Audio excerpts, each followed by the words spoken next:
Tonight, we drift into one of consciousness's most beautiful paradoxes, the moment when you realize you're dreaming while the dream unfolds around you. It is a strange and wonderful threshold, this awakening within sleep, where the boundaries between what is real and what is imagined become as thin as morning mist. Imagine lying in your bed at this very moment and suddenly becoming aware that everything around you, the weight of your blanket, the shadows on the walls, perhaps even the voice speaking to you now, is all a construction of your sleeping mind. This is lucid dreaming, consciousness blooming like a night flower in the garden of sleep, awareness glowing softly in the darkness of unconsciousness. The experience itself is almost indescribable to those who have never felt it. You are asleep, yes. Your body rests peacefully, your eyes moving beneath closed lids. Yet simultaneously, you are awake in a way that transcends ordinary waking. You stand in a world that obeys no laws but those your dreaming mind creates. And you know it. You know you are dreaming. This knowledge changes everything. What does it mean to be conscious while unconscious? The question itself seems to fold in on itself like an impossible geometric shape. Consciousness, we've long believed, requires wakefulness, a brain humming with activity, processing sensory input from an external world. Yet in lucid dreams, consciousness persists without that external world. Instead, it floats freely in an internal universe, aware of itself and its own creation. There is something profoundly moving about this state.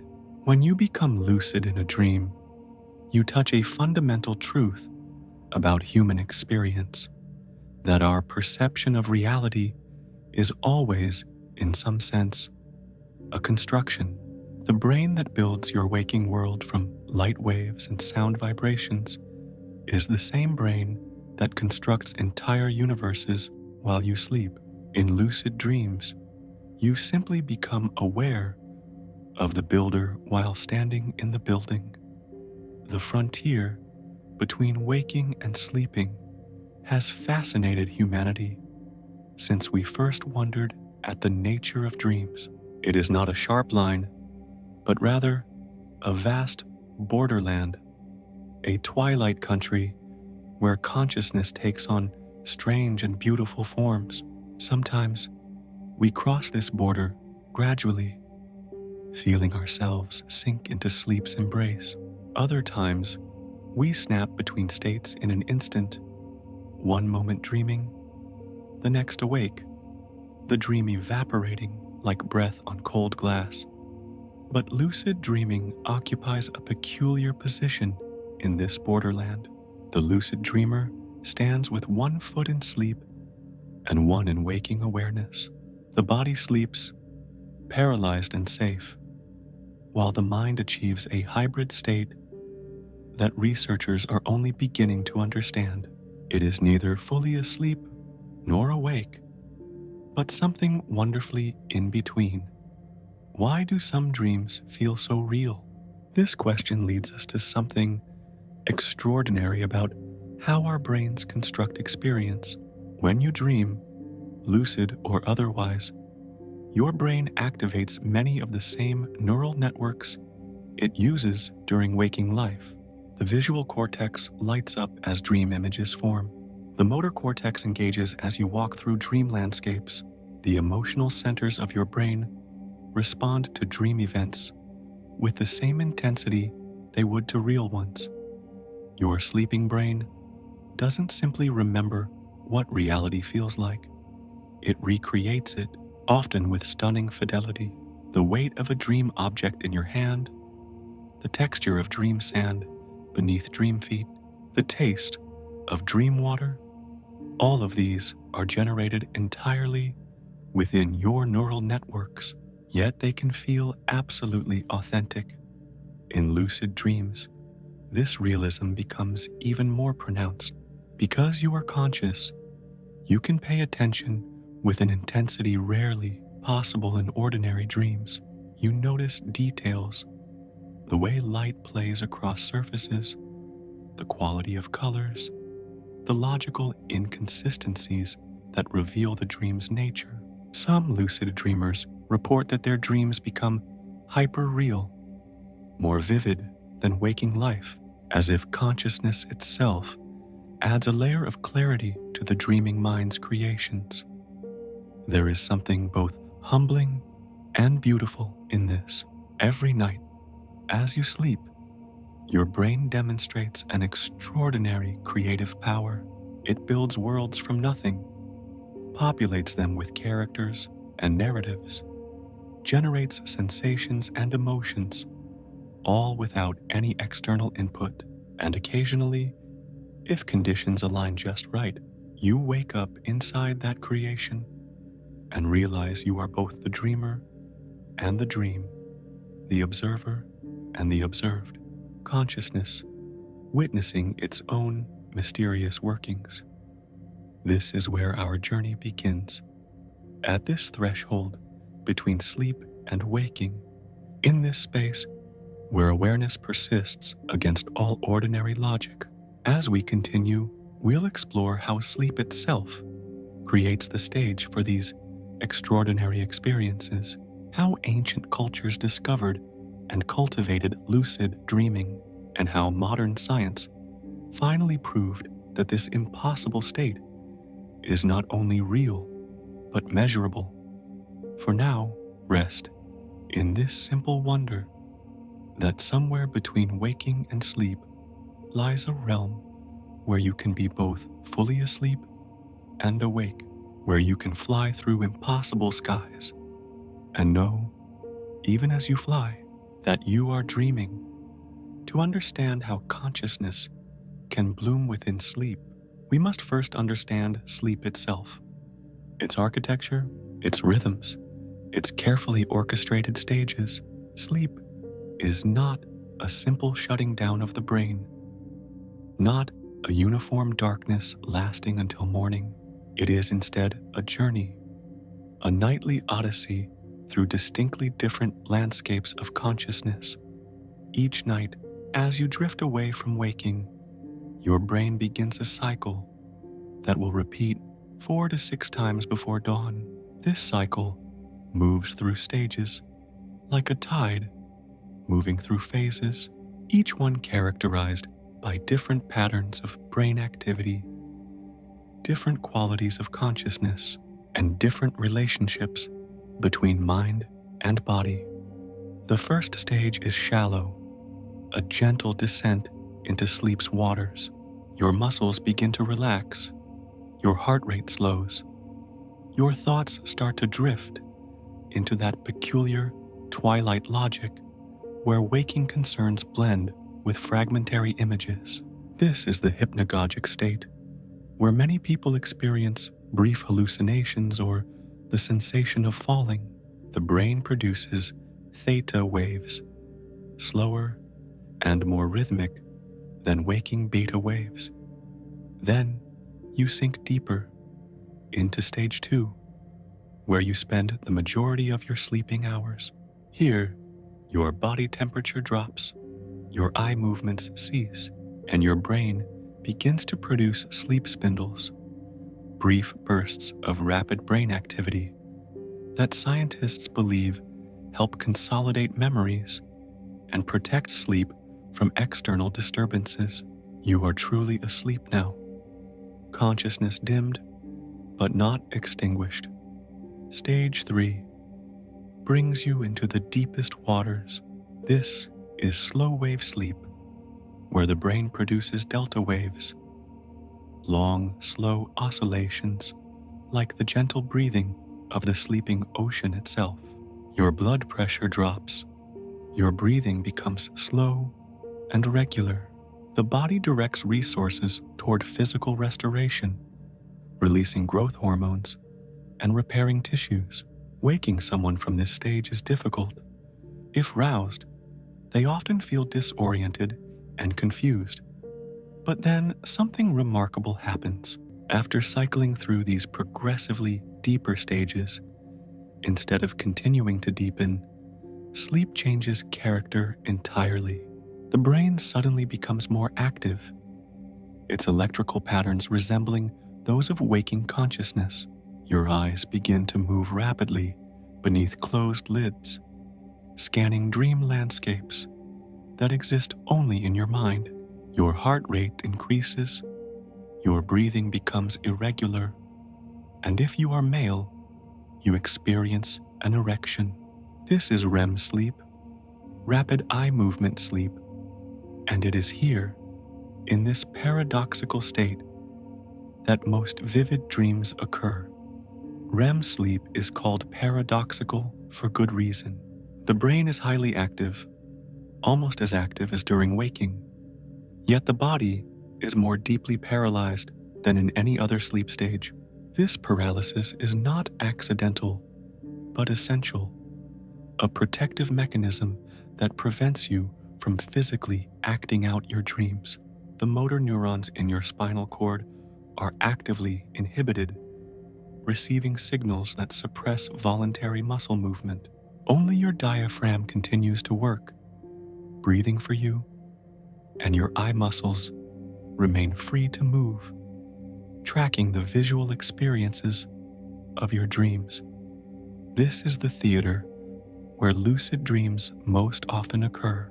There is something almost poetic about it, consciousness returning to a brain that is simultaneously asleep and wildly active, a mind that has disconnected from the external world, yet remains profoundly engaged with internal experience. The neural chemistry of REM sleep creates ideal conditions for vivid, bizarre, emotionally intense dreams. Acetylcholine levels rise, promoting cortical activation and the sensory experiences of dreaming. Meanwhile, norepinephrine and serotonin, neurotransmitters associated with logical thinking and emotional regulation during waking, drop to minimal levels. This chemical shift may explain why dreams are so often illogical, why cause and effect become fluid, why you might not question impossibilities that would immediately seem absurd while awake. Yet within this altered state, consciousness can still emerge. The prefrontal cortex, the part of the brain associated with self-awareness, decision-making, and logical analysis, is typically less active during REM sleep, but in lucid dreams, research shows increased activity in precisely this region. Somehow, against the chemical and neural backdrop designed to create immersive, unquestioned dream experiences, awareness reasserts itself. The first REM period of the night is brief, lasting perhaps 10 minutes, but as the night progresses and sleep cycles repeat, REM periods grow longer. The final REM period before waking can last 30 to 60 minutes, a long, sustained theater performance of the dreaming mind. This is why lucid dreams often occur in the early morning hours. There's simply more time in those extended REM periods for consciousness to emerge. Throughout the night, you cycle between these stages in a rhythm as old as mammalian evolution itself. Non-REM sleep dominates the first half of the night. Deep, slow wave sleep, restoring your body. REM sleep increases in the second half, the brain processing emotions and consolidating certain types of memories. And somewhere in this carefully choreographed dance between different states of consciousness, between deep sleep and paradoxical activation, the conditions align for that extraordinary experience, waking up inside your own dream. Understanding this architecture reveals why lucid dreaming is possible at all. REM sleep provides vivid sensory experiences and a highly active brain.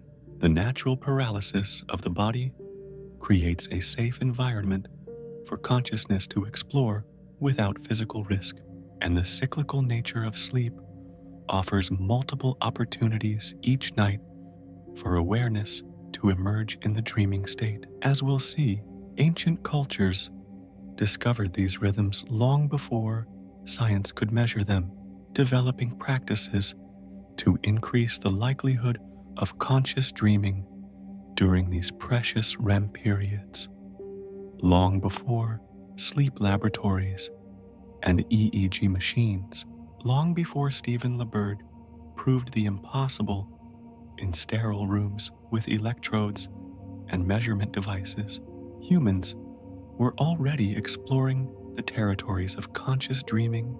The knowledge that one could wake up inside a dream is not a modern discovery, but an ancient wisdom's, preserved in texts and practices spanning thousands of years and countless cultures.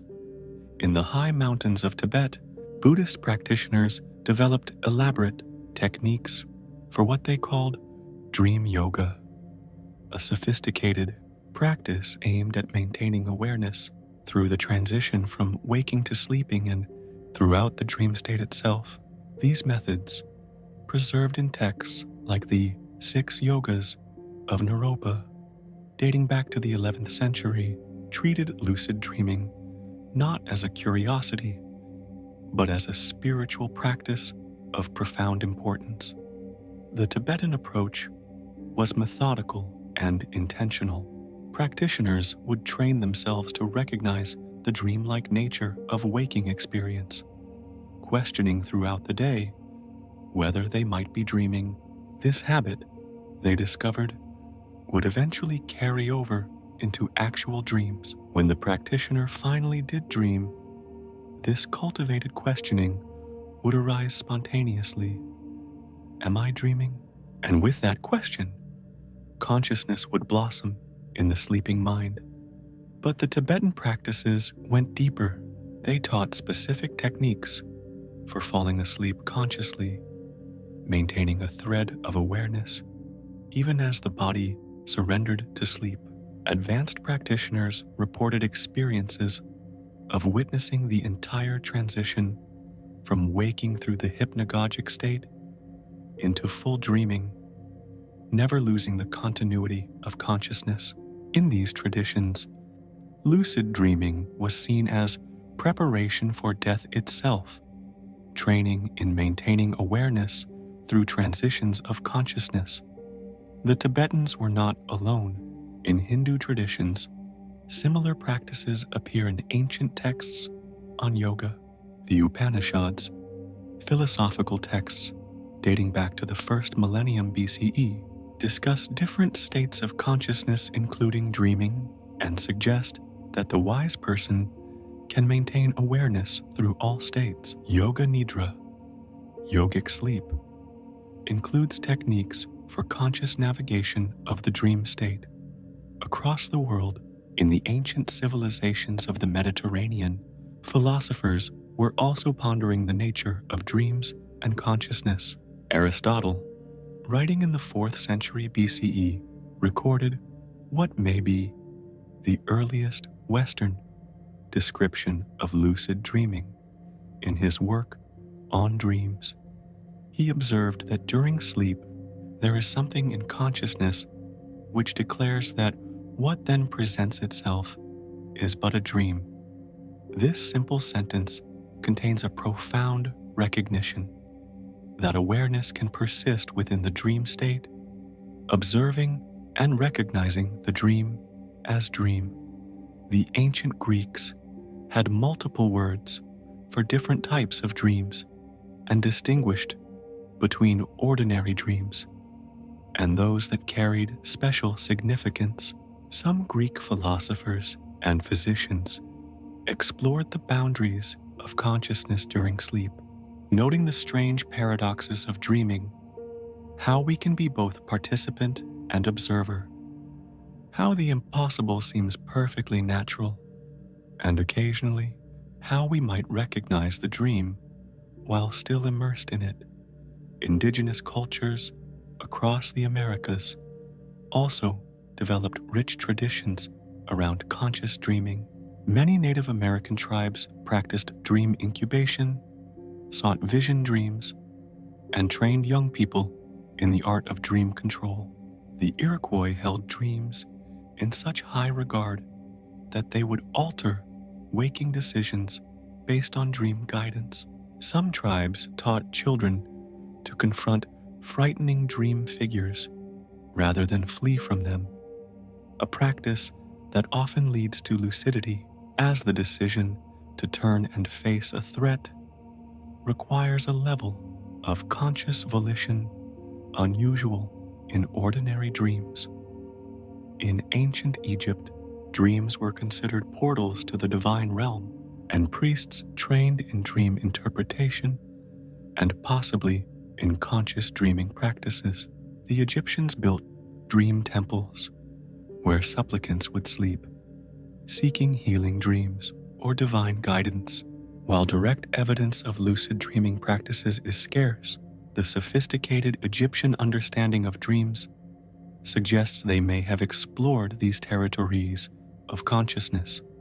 What unites these diverse traditions is a fundamental recognition that consciousness is more fluid and mysterious than simple categories of awake and asleep suggest. These ancient practitioners discovered through direct experience that awareness could persist in unexpected places, that the mind could be trained to maintain consciousness even as the body slept. They developed their techniques through patient observation and experimentation.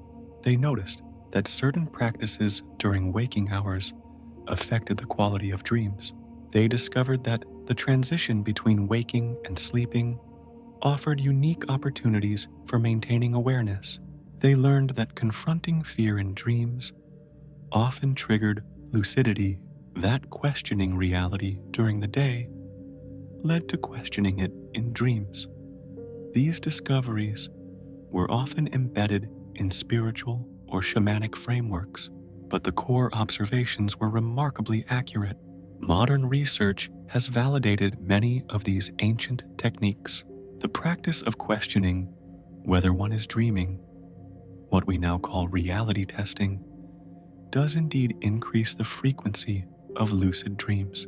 The state of consciousness cultivated in meditation does share characteristics with the hybrid awareness of lucid dreaming. Intention before sleep does influence dream content and the likelihood of achieving lucidity. There is something deeply moving about this continuity across time and culture. For thousands of years, humans have been exploring the same internal landscape we investigate today with our modern tools. They mapped these territories of consciousness with different language, different frameworks, but they were charting the same phenomena. The extraordinary possibility of waking up inside our own dreams.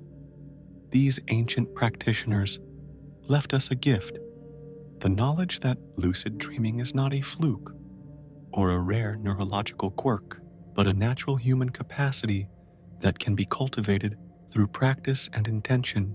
They proved, in their own way, and long before laboratories could measure it, that consciousness could indeed bloom in the garden of sleep. For all the ancient wisdom about conscious dreaming, for all the accounts of lucid dreams stretching back millennia, Western science remained skeptical. How could such claims be verified? Dreams were subjective, private, occurring in a state where the dreamer couldn't communicate with the outside world. The lucid dream seemed to exist in a realm beyond scientific investigation, real to those who experienced it, but impossible to prove. This skeptical position was reasonable. Science requires measurable, verifiable evidence. A dream, no matter how vivid or unusual, leaves no physical trace once the dreamer wakes. The skeptics had a point. Perhaps lucid dreams were simply false memories, the dreamer remembering a normal dream but mistakenly believing they had been conscious during it. Perhaps these reports were confabulations, the mind reconstructing events after waking and inserting awareness that never existed during actual sleep. The breakthrough came in the 1970s through the patient work of a Stanford University researcher named Stephen LaBerge. LaBerge himself was a lucid dreamer and understood something crucial. If lucid dreams were real, if consciousness truly existed during REM sleep, then the lucid dreamer should be able to communicate with the outside world. But how? The body is paralyzed during REM sleep, unable to move or speak. LaBerge realized there was one exception to this paralysis: the eyes. During REM sleep, the eyes move freely, tracking the visual experiences of dreams. If someone could become lucid during a dream, they might be able to deliberately control these eye movements, creating a signal, a kind of Morse code, readable by researchers monitoring the sleeper. The experiment was elegant in its simplicity. LaBerge would sleep in a laboratory while connected to an electroencephalogram, EEG, to monitor his brain waves, and an electrooculogram, EOG, to track his eye movements. Before sleeping, he arranged a signal with the researchers. If he became lucid during a dream, he would move his eyes in a specific, prearranged pattern: left, right, left, right, a signal that would be impossible to produce accidentally and extremely unlikely to occur in normal dreaming. Then he slept, and he waited for lucidity to arrive. When it did, when he realized, while dreaming, that he was dreaming, he executed the signal. His physical eyes, closed and paralyzed in the laboratory, moved deliberately left and right, left and right. The EOG recorded the pattern. The EEG confirmed he was in REM sleep, not awake. The impossible had been proven. This happened for the first time in 1978, though the results would not be published until the early 1980s. When the findings emerged, they revolutionized dream research. LaBerge had done something extraordinary. He had established a communication channel between the dreaming mind and the waking world. The lucid dreamer could send signals out from the dream state, proving in real time that consciousness persisted during sleep. Other researchers, initially skeptical, replicated the findings. Lucid dreamers in laboratories around the world performed the same eye movement signals, proving again and again that awareness could exist during a REM sleep. The technique was refined. Lucid dreamers learned to signal not just that they were lucid, but when specific events occurred in their dreams. They could mark the beginning and end of dream actions, allowing researchers to measure subjective dream time against objective waking time. These experiments revealed fascinating details. Dream time, it turned out, passed at roughly the same rate as waking time, not the compressed or expanded timescale that dreamers sometimes perceived. Tasks performed in lucid dreams took approximately as long as they would while awake. A lucid dreamer could signal the start of a dream activity, counting to 10, for instance, and then signal its completion. The time elapsed in the laboratory matched the time the dreamer experienced. The implications cascaded outward. If consciousness could persist during REM sleep, what else might be possible? Could lucid dreamers practice real skills while dreaming? Could they explore the nature of consciousness itself? Could these states be used therapeutically? Researchers discovered that lucid dreamers could signal not just with their eyes, but subtly with other muscles, Some learned to control their breathing rate, creating another channel of communication. Others could produce tiny movements in their fingers or toes. The paralysis of REM sleep, while nearly complete, wasn't absolute, and lucid dreamers, conscious of their physical bodies, could sometimes exert limited control. LaBerge and other researchers developed methods to induce lucid dreams in the laboratory. They found that certain techniques, like waking subjects after a period of REM sleep, keeping them awake for a brief interval, and then allowing them to return to sleep, dramatically increased the likelihood of lucidity.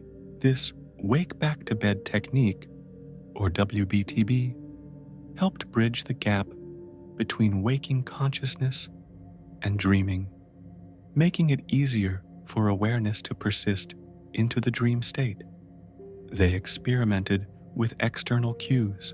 Could a sleeping person be given a signal, a light, a sound, a gentle vibration that might remind them they were dreaming without waking them? The answer was yes, sometimes. With practice, dreamers could learn to incorporate these external stimuli into their dreams and recognize them as cues to become lucid. The scientific validation of lucid dreaming opened a new chapter in consciousness research. What had once been dismissed as fantasy or false memory was now established fact. Consciousness could exist in unexpected states. The boundary between sleeping and waking was more permeable than anyone had imagined, and humans possessed a natural capacity to achieve a hybrid state, simultaneously asleep and aware, that seemed to violate basic assumptions about what consciousness required. LaBerge's eye movements, recorded in a Stanford sleep laboratory decades ago, served as a kind of proof of concept for the impossible. They demonstrated that consciousness is not a simple on-off switch, but a spectrum of states, some of them strange and beautiful, waiting to be explored. The ancient practitioners had been right all along. Now science knew it too. And with this knowledge secured, with lucid dreaming established as a real and measurable phenomenon, researchers could begin asking deeper questions. What exactly happens in the brain during lucid dreams? How can this state be reliably induced? What might it teach us about the nature of consciousness itself? The answers to these questions would take us deeper into the mystery, into the neural architecture that makes conscious dreaming possible, and toward practical techniques that might allow anyone to experience this remarkable state. But that journey begins with this foundation, the proof that awareness can bloom in sleep and that the dreamer can reach across the boundary between inner and outer worlds, signaling their consciousness with the simple, deliberate movement of sleeping eyes. With the reality of lucid dreaming established, neuroscientists could finally ask, what happens in the brain when consciousness emerges within sleep? What neural patterns distinguish a lucid dream from an ordinary one? The answers they discovered paint a portrait of consciousness itself, how it forms, where it lives, and the delicate balance required for awareness to exist. When researchers placed lucid dreamers in fMRI scanners and measured their brain activity during both ordinary and lucid dreams, a fascinating pattern emerged. During regular REM sleep, most of the brain operates in characteristic dream mode. The visual cortex blazes with activity. As dream images form, the limbic system processes intense emotions. The hippocampus weaves memories into dream narratives, but one crucial region remains notably quiet: the dorsolateral prefrontal cortex. This region, located behind your forehead, is in many ways the seat of higher consciousness. It handles executive functions, planning, decision-making, working memory, and perhaps most importantly, for our purposes, self-awareness during ordinary dreams. This region essentially sleeps, even as the rest of the brain dreams. Its quietude may explain why normal dreams feel so compelling, why we accept impossible contradictions without question, why we rarely stop to ask, "Am I dreaming?" But something remarkable happens when lucidity arrives. The dorsolateral prefrontal cortex wakes up. Brain imaging studies show increased activation in this region during lucid dreams, not to the full intensity of waking consciousness, but significantly elevated compared to non-lucid REM sleep. It's as if a light switches on in the command center of awareness, illuminating the dream from within. Yet this awakening is partial, selective. The prefrontal cortex doesn't fully activate. If it did, you would simply wake up. Instead, it achieves a middle state, active enough to provide self-awareness and critical thinking, but not so active as to dispel the dream. This is the exquisite balance that makes lucid dreaming possible.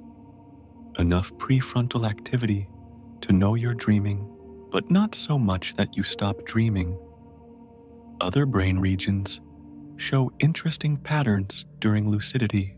The frontopolar cortex, involved in metacognition or thinking about thinking, becomes more active. This makes sense. Lucid dreaming is fundamentally a metacognitive state, awareness of awareness itself. You're not just experiencing a dream, you're aware that you're experiencing a dream, conscious of your own consciousness. The parietal cortex, which helps integrate sensory information and maintain our sense of spatial awareness and body schema, also shows characteristic activation patterns during lucid dreams. Some researchers believe this region's activity helps lucid dreamers maintain a sense of self distinct from the dream environment, preserving that crucial observer perspective even while immersed in the dream world. There is something almost musical about this neural dance. Different brain regions activating in careful coordination, maintaining just the right balance between too much and too little consciousness, too little activation in executive regions, and you slip back into ordinary dreaming, forgetting your lucidity. Too much, and the dream collapses, awareness pulling you back to waking. The lucid dream exists in a narrow band between these extremes. Recent research has revealed even more subtle patterns. The brain's default mode network, a set of regions active during self-referential thinking and mind-wandering, shows unusual patterns during lucid dreams. Normally, this network is less active during focused tasks and more active during rest or introspection. In lucid dreams, it seems to occupy yet another middle state, reflecting perhaps the unique quality of lucid consciousness, simultaneously engaged with the dream environment and reflectively aware of the dreaming self. The neural oscillations, the rhythmic electrical patterns that coordinate brain activity, also shift during lucidity. Some studies have found increased gamma wave activity, high-frequency oscillations associated with conscious awareness in the frontal regions during lucid dreams. These fast oscillations may represent the neural signature of consciousness itself, the electrical symphony that accompanies awareness emerging in sleep. What makes a brain more likely to achieve this balanced state? Research suggests individual differences in brain structure and function correlate with lucid dreaming frequency. People who report frequent lucid dreams tend to show slightly larger anterior prefrontal cortices. They also demonstrate enhanced metacognitive abilities while awake, better at monitoring their own thought processes, more aware of their own mental states. This suggests that lucid dreaming and waking metacognition share neural substrates, that the same brain structures and patterns supporting self-awareness while awake can, under the right conditions, activate during sleep. Consciousness is not confined to waking, but can, given the proper neural configuration, bloom in unexpected states.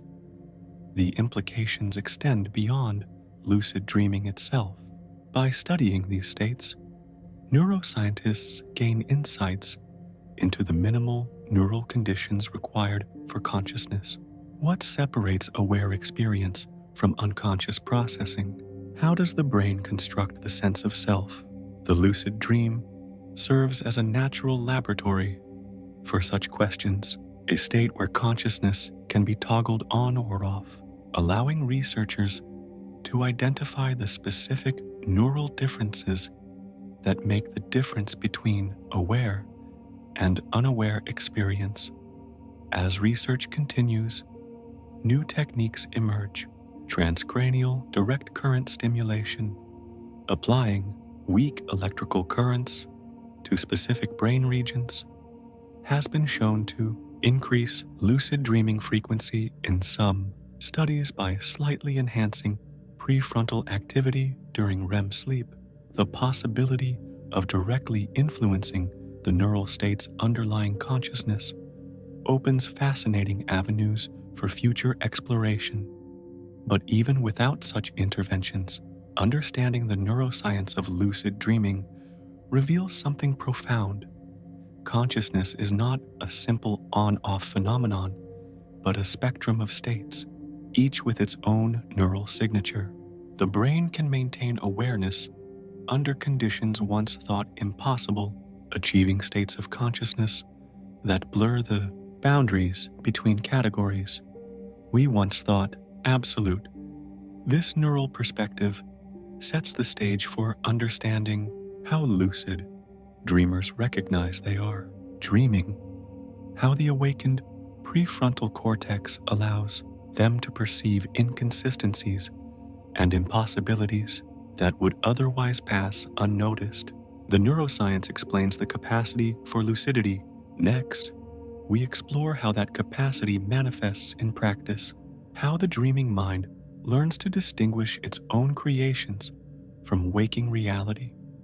The awakened prefrontal cortex during a lucid dream doesn't just observe, it analyzes, questions, tests, and when it turns its critical eye toward the dream environment, it discovers something remarkable.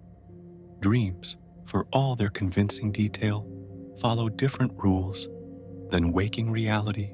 They betray themselves through subtle inconsistencies, impossible physics, and a peculiar fluidity that characterizes the logic of the unconscious mind. This is where the practice of reality testing comes into play. Throughout your waking day, you might pause occasionally to ask yourself, "Am I dreaming?"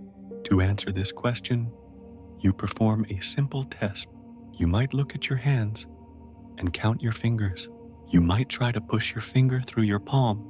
You might glance at a clock or text, look away, and then look back to see if it has changed.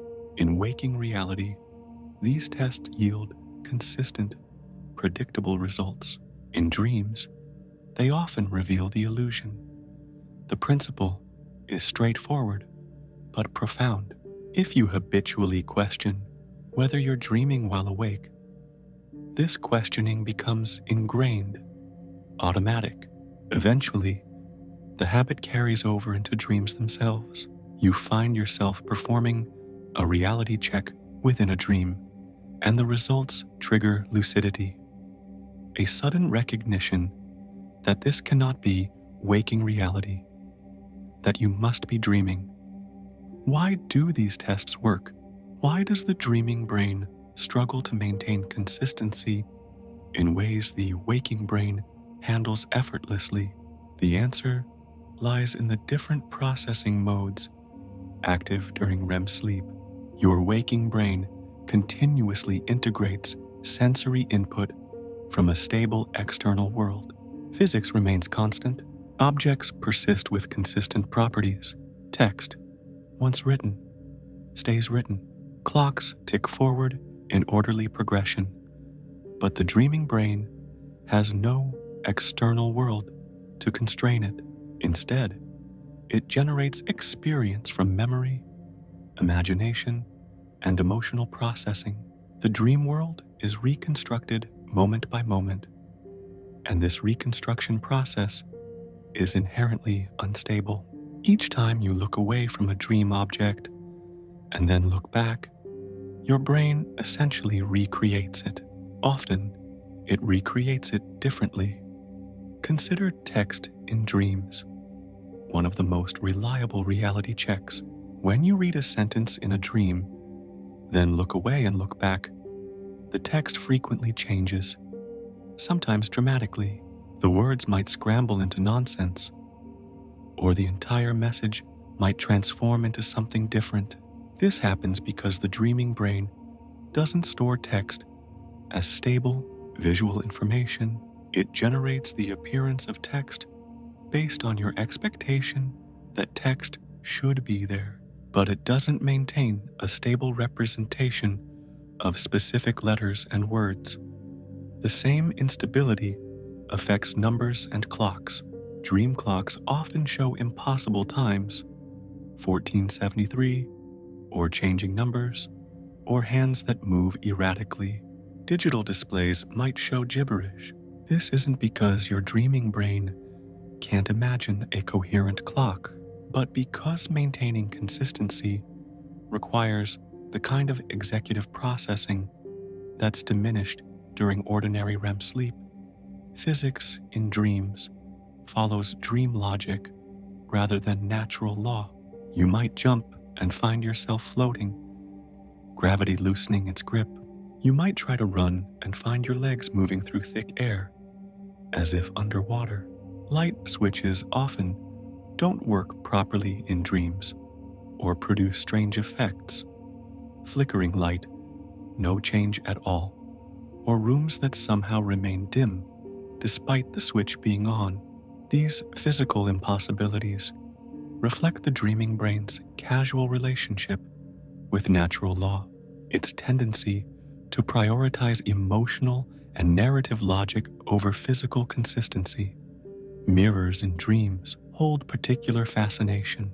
Many lucid dreamers report that looking into dream mirrors can be startling, even unsettling. Your reflection might be distorted or show a different version of yourself, or shift and change as you watch. This happens because self-recognition and facial processing involve complex neural circuits, and the dreaming brain's reconstruction of your own face from memory may introduce variations and impossibilities. The environment itself often displays a characteristic dream quality, spaces that are somehow familiar and unfamiliar simultaneously, rooms that shift their layout when you're not looking, doors that lead to impossible places, buildings with internal geometries that couldn't exist in physical space. The dreaming brain excels at generating the feeling of a coherent environment, but struggles with maintaining actual consistency. Once you become lucid and start deliberately testing reality, these inconsistencies become obvious and often quite dramatic. Some lucid dreamers report that the act of testing reality intensifies the instability, as if consciousness itself disrupts the dream's fragile coherence. Text becomes even more scrambled when you try to read it lucidly. Physical laws break down more obviously under conscious scrutiny, yet there's something beautiful in this instability. It reveals the creative power of the dreaming mind, its ability to construct convincing reality from pure imagination. Every object, every face, every sensation in a dream is generated entirely by your brain without any external input. The instabilities and impossibilities are not failures, but signatures of this creative process, proof that you stand within your own mind's creation. Learning to recognize these signatures becomes key to achieving lucidity. The more you train yourself to notice impossibilities, the more likely you are to notice them in dreams. Over time, lucid dreamers develop an instinct for the dream quality of experience, that subtle feeling of strangeness that pervades even the most realistic dreams. They become sensitive to the little glitches in dream reality, the way faces sometimes shift, the way distances compress or expand, the way cause and effect follow emotional rather than physical logic. Some researchers believe that everyone actually experiences these impossibilities during every dream, but without lucidity, we simply don't question them. The dreaming mind is so convinced by its own creations that contradictions pass unnoticed. Lucidity changes this. The critical faculties wake up, notice the contradictions, and trigger the realization. This is a dream. This understanding leads to practical applications. If you want to increase your lucid dreaming frequency, you practice reality testing during the day, not mechanically, but with genuine curiosity. Is this a dream? How can I know for certain? You train your mind to be alert to the possibility that you might be dreaming at any moment, and eventually, this trained awareness manifests during actual dreams, consciousness emerging as you notice something impossible and realize its implications. The boundary between dream and waking, then, is marked not by a single clear line, but by a constellation of subtle differences in consistency, stability, and physical law. Learning to recognize these differences is learning to recognize the signature of your own consciousness, the particular way your dreaming mind constructs reality. And in that recognition, you find the key to lucidity, awareness blooming in the garden of sleep, consciousness recognizing its own creations. Knowing that lucid dreams are possible and understanding their neural basis is one thing, actually achieving them is another. Fortunately, decades of research and practice have yielded specific techniques that reliably increase the frequency of lucid dreams. These methods work with your brain's natural rhythms and processes, creating conditions favorable for consciousness to emerge during sleep. The most accessible and well-researched technique is called mild, mnemonic induction of lucid dreams. Developed by Stephen LaBerge, mild works through a combination of intention setting and prospective memory training. Prospective memory is your ability to remember to do something in the future. To remember, for instance, that you need to make a phone call at 3 p.m. or to mail a letter when you pass the post office. The mild technique leverages this natural, cognitive ability for lucid dreaming. As you lie in bed, preparing to sleep, you repeat a simple intention. The next time I'm dreaming, I will remember that I'm dreaming. You say this to yourself, not mechanically, but with genuine intention, visualizing yourself becoming lucid in a dream. You imagine recognizing a dream sign, something impossible or unusual, and realizing, I'm dreaming. The key is the prospective memory component. You're essentially setting a mental reminder to trigger during the dream state, just as you can train yourself to remember to do something at a specific future time while awake. You can train yourself to remember to recognize you're dreaming when you are dreaming. The technique requires practice. Perspective memory strengthens with use, but studies show it significantly increases lucid dreaming frequency. Mild works particularly well when combined with WBTB, wake back to bed. This technique takes advantage of the structure of sleep cycles and the fact that REM periods grow longer toward morning. The method is straightforward. You sleep for 5 to 6 hours, then wake yourself up and stay awake for 20-60 minutes, then return to sleep. During that wakeful interval, you might read about lucid dreaming, practice reality checks, or perform mild intention setting. This period of wakefulness, after a substantial amount of sleep, serves several functions. It allows residual sleep pressure to build, making it easier to fall back asleep.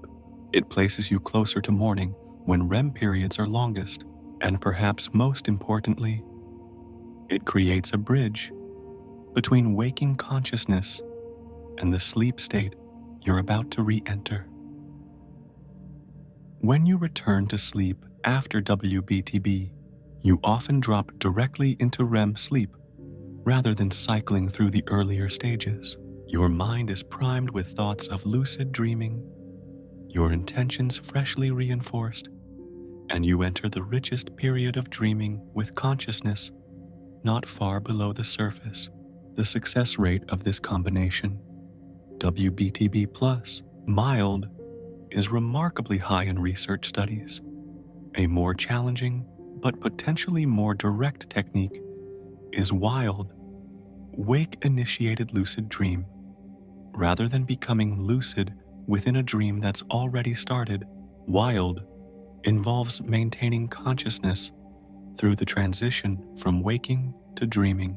You essentially fall asleep without losing awareness, carrying your conscious mind directly into the dream state. Wild is tricky because it requires navigating the hypnagogic state, that twilight between waking and sleeping, without either fully waking up or losing consciousness entirely. As you lie still and relax, your body begins the process of falling asleep. You might experience strange sensations, vibrations, sounds, visual hallucinations, the sensation of falling or floating. These are the mind's creative attempts to make sense of the changing brain state. The challenge is to observe these phenomena with detached awareness, neither fighting them nor getting swept away by them. If you remain too alert and reactive, you'll stay awake. If you relax too completely, you'll lose consciousness and slip into ordinary sleep. But if you maintain a delicate balance, aware but relaxed, observant but not controlling, you can sometimes ride this transition directly into a lucid dream. Wild often works best combined with WBTB. After waking from a full sleep cycle, your brain is ready to enter REM quickly, and the transition from waking to dreaming becomes shorter and more manageable.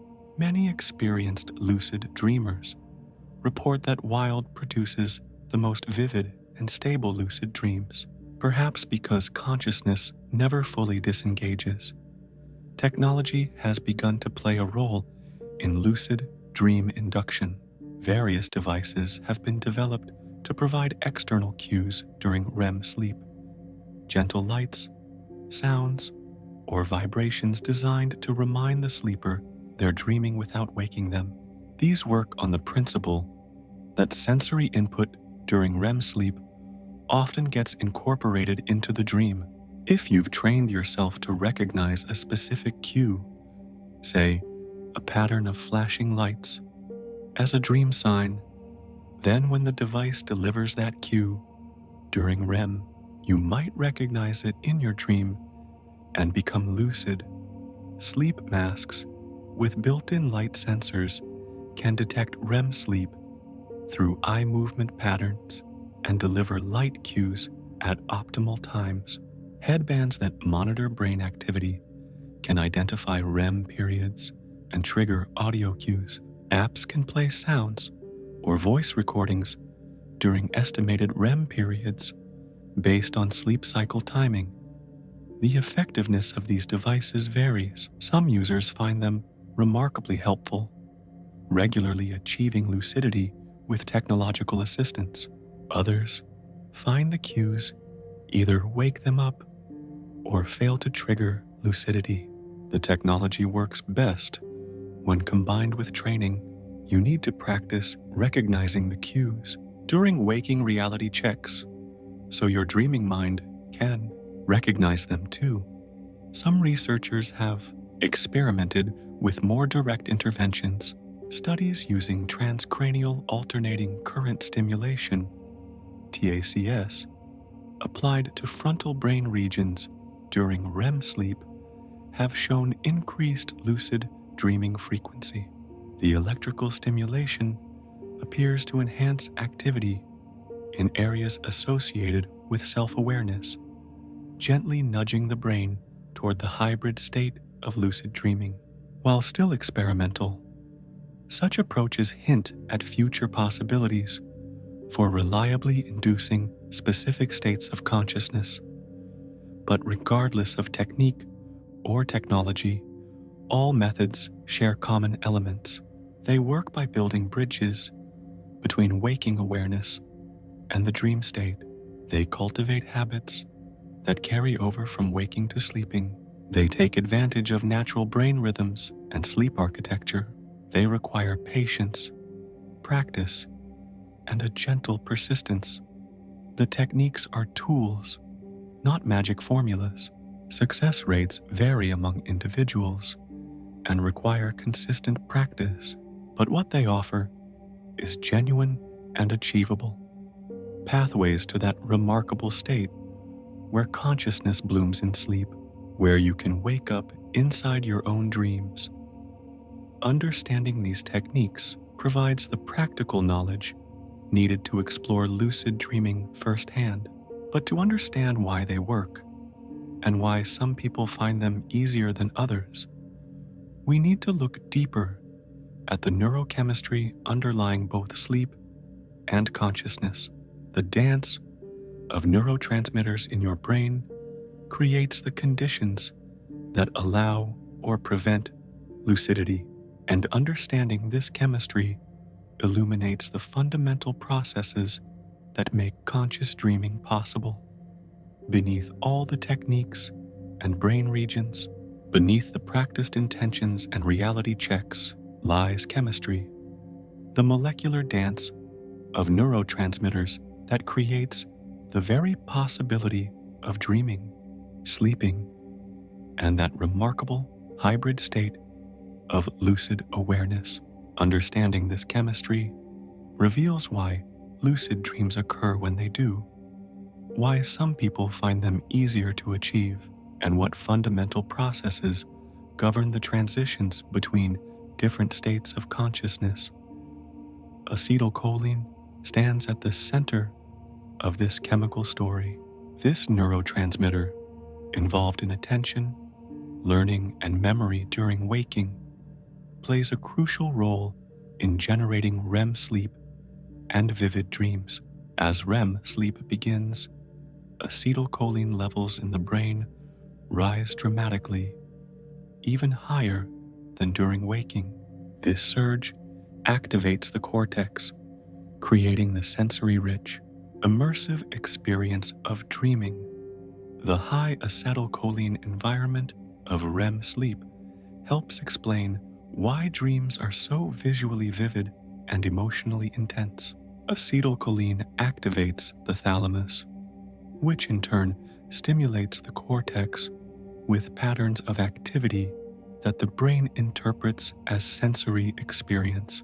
Without any external input, the brain generates sights, sounds, sensations, an entire world constructed from pure neural activation patterns. But acetylcholine's role extends beyond merely enabling dreams. Some research suggests it may facilitate lucidity as well.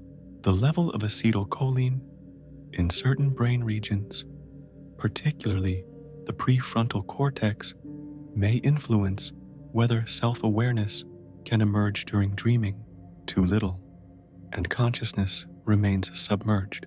Too much, or perhaps the right amount, in the right places, and awareness becomes possible. This may explain why some substances that enhance acetylcholine signaling, certain supplements or medications, appear to increase dream vividness, and in some cases, lucid dreaming frequency, though such chemical interventions remain controversial and not fully understood. They hint at acetylcholine's role in the neural chemistry of consciousness during sleep. Yet acetylcholine doesn't work alone.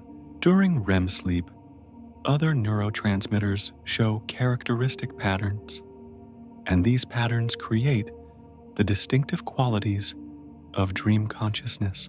Norepinephrine and serotonin, neurotransmitters associated with focused attention, logical thinking, and emotional regulation during waking, drop to minimal levels during REM sleep.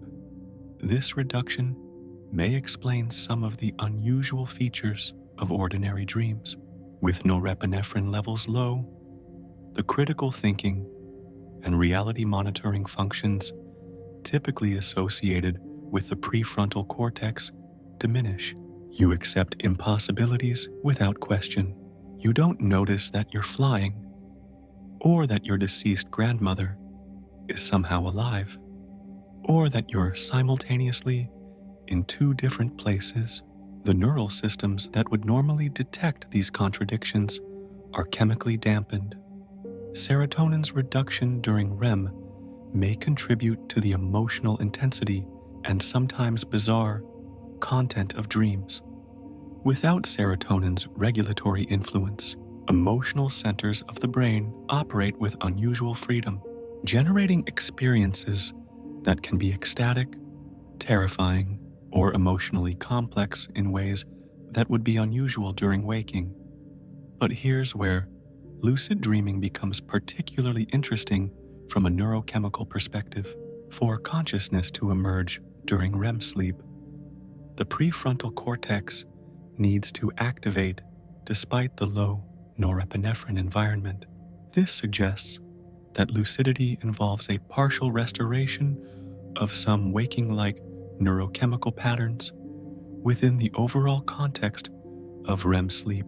It's as if certain brain regions manage to create a local chemical microenvironment that allows consciousness, despite the global brain state being oriented toward unconscious dreaming. Dopamine, the neurotransmitter associated with reward, motivation, and salience detection, appears to play a role as well. Some research suggests that dopamine activity in certain brain circuits may influence whether events in dreams are perceived as significant enough to trigger lucidity. The sudden recognition of a dream sign, "Wait, this doesn't make sense," might involve dopamine-mediated salience signals drawing attention to impossibilities. Melatonin, the hormone that regulates sleep-wake cycles, provides the broader framework within which these neurotransmitter dynamics play out. Melatonin levels rise in the evening, promoting sleepiness and helping initiate the complex cascade of events that leads to sleep. Throughout the night, melatonin remains elevated, maintaining sleep and coordinating the cyclic architecture of sleep stages. Interestingly, some people report that melatonin supplementation increases dream vividness and occasionally lucid dreaming frequency. While the mechanism isn't entirely clear, it may relate to how melatonin influences REM sleep density and duration, creating more opportunities for lucid dreams to occur, or how it might affect the neurotransmitter balances within REM periods. The neurochemistry of lucid dreaming also helps explain individual differences. Some people naturally achieve lucid dreams frequently, while others rarely or never experience them. These differences may partly reflect variations in individual neurochemistry, the baseline levels of various neurotransmitters, the sensitivity of different receptors, the efficiency of specific neural circuits, factors that affect neurochemistry, diet, exercise, sleep schedule, stress levels, medications, can all potentially influence lucid dreaming frequency. This doesn't mean you need perfect neurochemical balance to achieve lucidity, but it does suggest that anything supporting healthy brain function and good sleep quality may facilitate lucid dreams. The neurochemical perspective also illuminates why certain sleep stages are more conducive to lucidity than others. The unique chemistry of REM sleep, high acetylcholine, low norepinephrine, and serotonin, specific patterns of dopamine activity, creates an environment where vivid sensory experience combines with reduced critical thinking. Lucidity emerges when this environment allows just enough prefrontal activation to restore self-awareness without disrupting the overall REM state. This delicate balance explains why lucid dreams can be unstable. Too much prefrontal activation, too much restoration of waking-like neurochemistry, and you wake up. Too little, and lucidity fades, consciousness submerging back into ordinary dreaming. The lucid dream exists in a narrow neurochemical window, a temporary state where conflicting patterns coexist. Understanding this chemistry reminds us that consciousness isn't a single thing, but a process, a dynamic pattern of neural activity shaped by the molecular environment of the brain. The same brain can generate radically different conscious states depending on which neurotransmitters are active in which regions at which concentrations. As the night progresses and dawn approaches, these neurochemical patterns shift again. The final REM period before waking is the longest and often the most vivid. Acetylcholine remains high, maintaining rich dream content, but the brain is also preparing for waking. Norepinephrine and serotonin begin to rise. This transitional chemistry may create particularly favorable conditions for lucidity, consciousness hovering between sleep and waking, able to exist in both states simultaneously. This chemical foundation supports everything we've explored: the neural architecture, the reality testing, the induction techniques.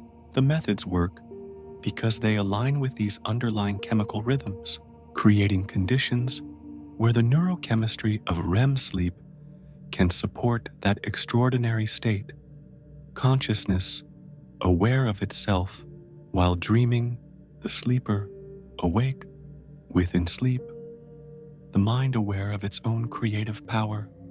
Not all lucid dreams are created equal.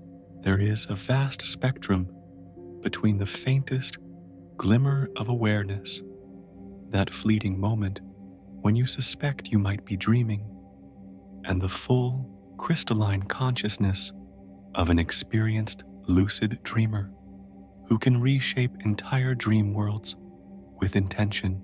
Understanding this spectrum reveals both the possibilities and the limitations of conscious control within the dreaming mind. At the most basic level sits what might be called pre-lucidity, a vague sense that something is odd, a momentary questioning that doesn't quite crystallize into full awareness. You might think this is strange without making the leap to I am dreaming. The dream continues, but with a slight shift in quality, an edge of peculiarity that changes nothing, yet hints at everything.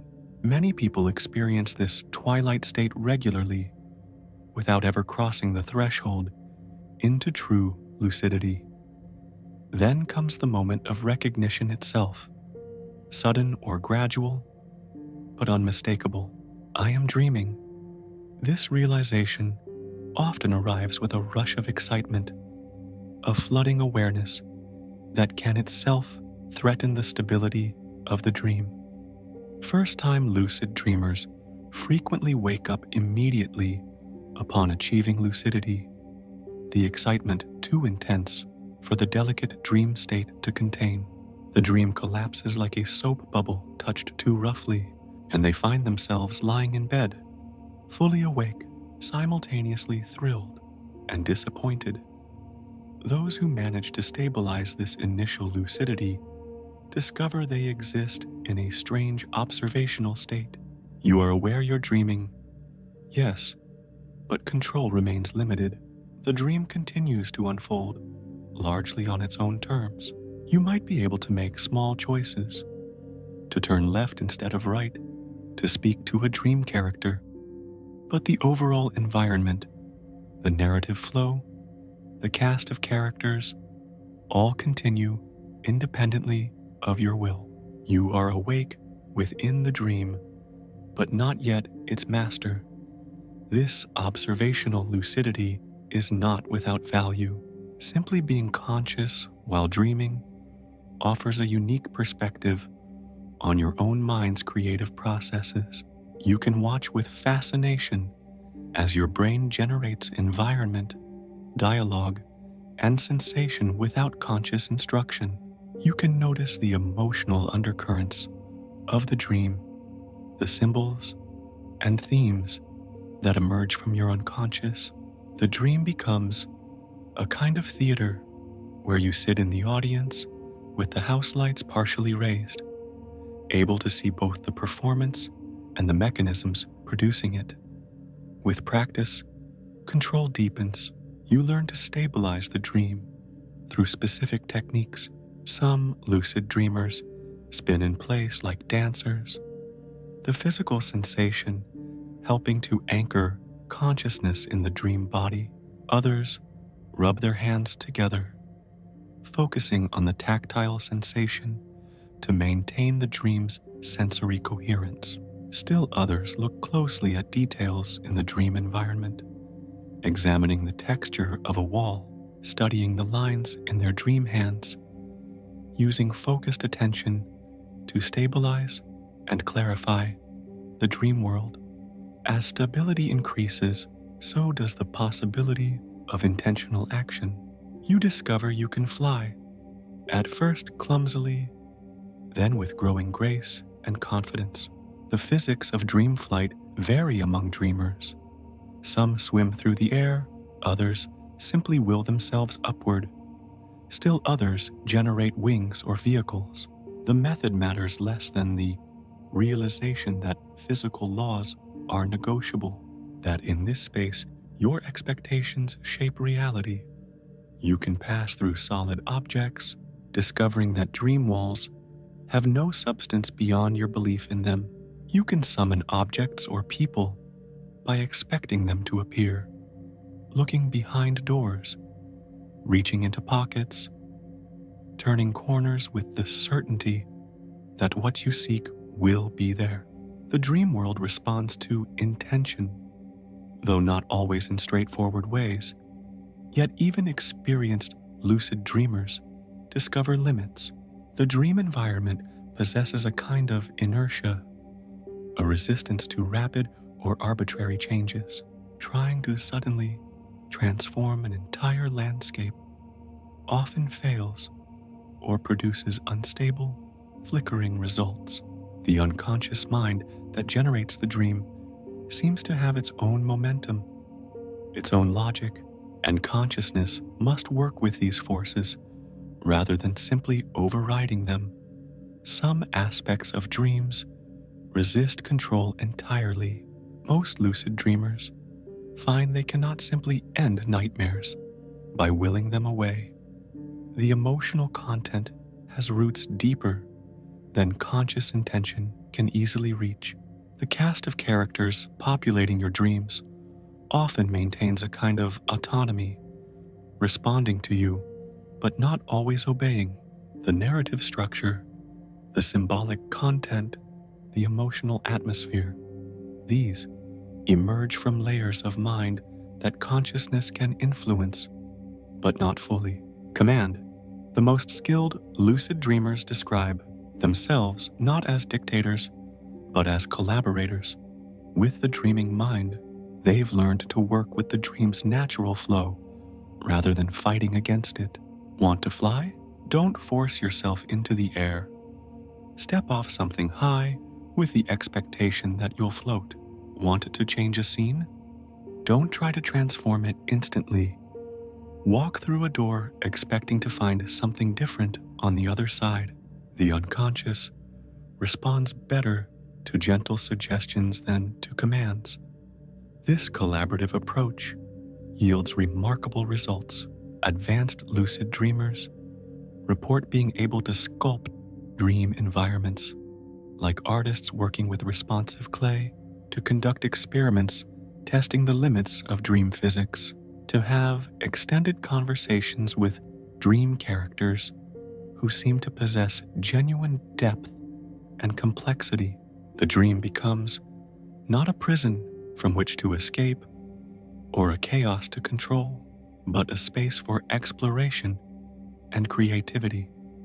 There are reports, less common but striking, of what might be called total lucidity, states where the dreamer achieves such complete conscious control that they can reshape reality instantly, maintain lucidity for extended periods, and manipulate every aspect of the dream at will.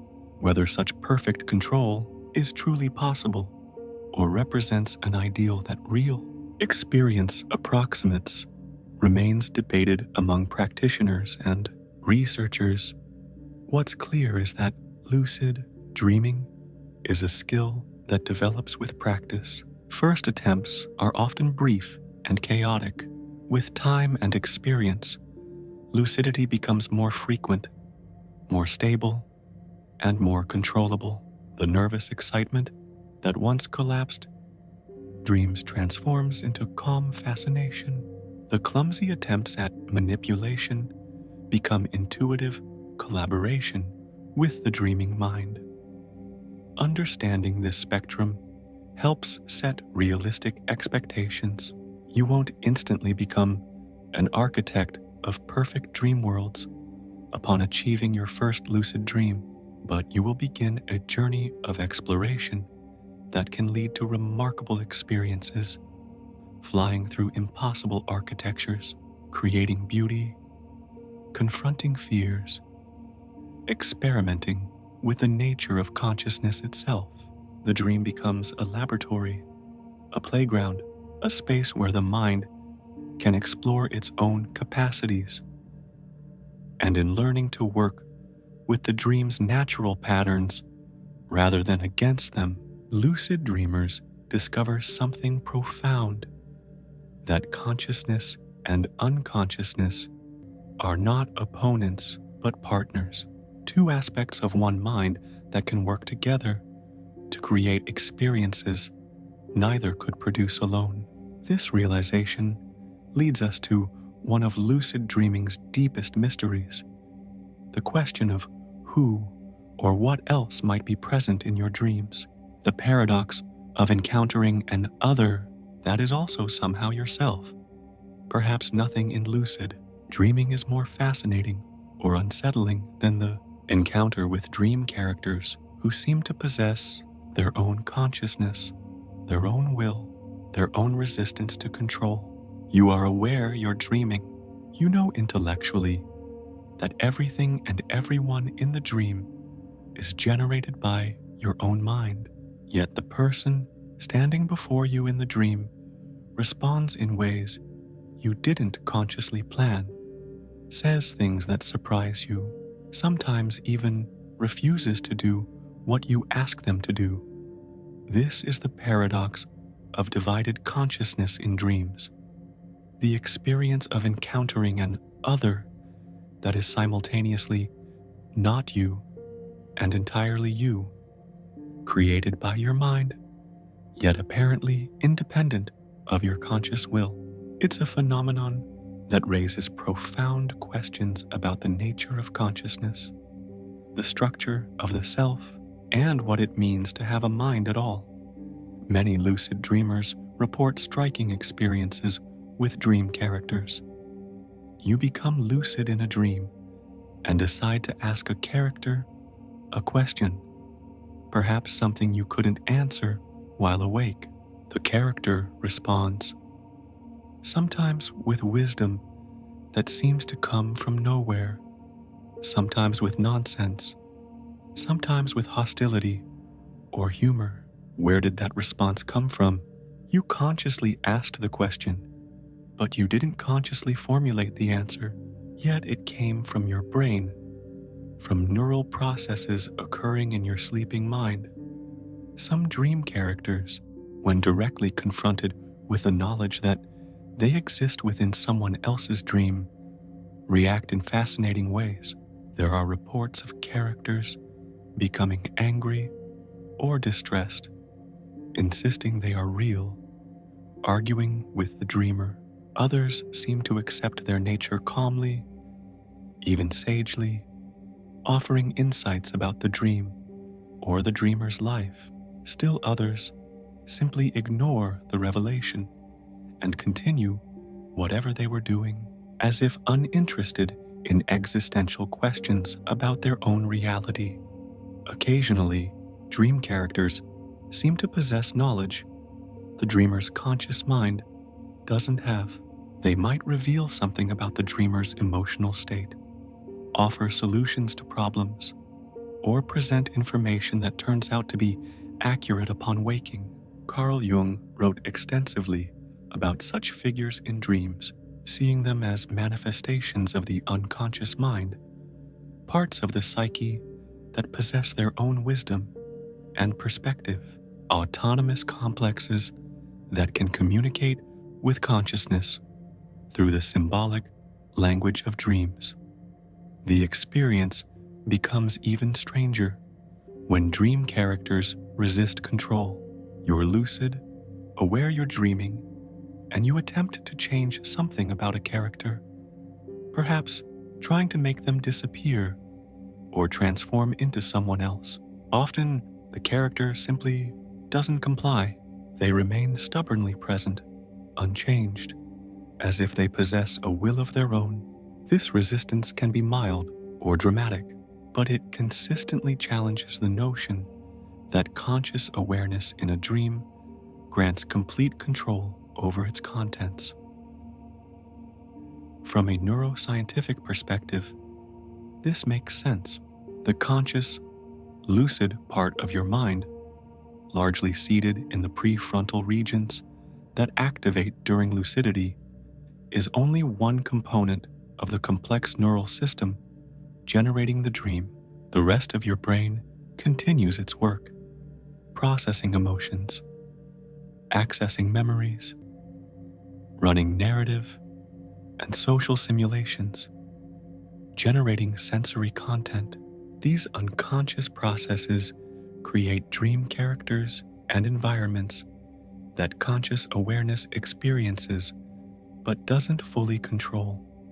The dream character, then, represents aspects of your own mind's processing that remain outside conscious awareness even during lucidity. They are you, generated by your neural networks, reflecting your memories and emotional patterns. Yet they operate with a kind of autonomy because they emerge from unconscious rather than conscious processing. The conversation you have with a dream character is, in a strange sense, a conversation between different parts of your own mind. This perspective illuminates, rather than diminishes the experience. It suggests that consciousness is not unitary, but rather consists of multiple processing streams, most of which operate outside awareness. The you that becomes lucid is just one voice in a larger neural chorus. The dream characters represent other voices, other streams of processing, other perspectives, other aspects of the self that normally remain hidden but can, in dreams, take on apparent independent existence. Some lucid dreamers deliberately cultivate relationships with recurring dream characters, treating them as worthy of respect and curiosity rather than simply as things to control. They report that this approach often leads to more stable, interesting, and meaningful lucid dreams. The characters become sources of insight, guides through the dream landscape, partners in exploration rather than obstacles or puppets. This raises fascinating questions about the nature of consciousness during dreaming. When you're lucid, are you experiencing one consciousness that's aware of itself, or multiple centers of consciousness existing simultaneously? Is the dream character truly conscious in any meaningful sense, or are they sophisticated simulations run by unconscious neural processes? Can there be multiple selves present in a single brain at the same time? These questions lack definitive answers, partly because they touch on fundamental mysteries about consciousness that science has not fully resolved. What we call consciousness may be less a single unified thing and more a collection of processes that usually integrate into a cohesive experience but can, under certain conditions, separate into apparently distinct streams. The phenomenon extends beyond characters to the dream environment itself.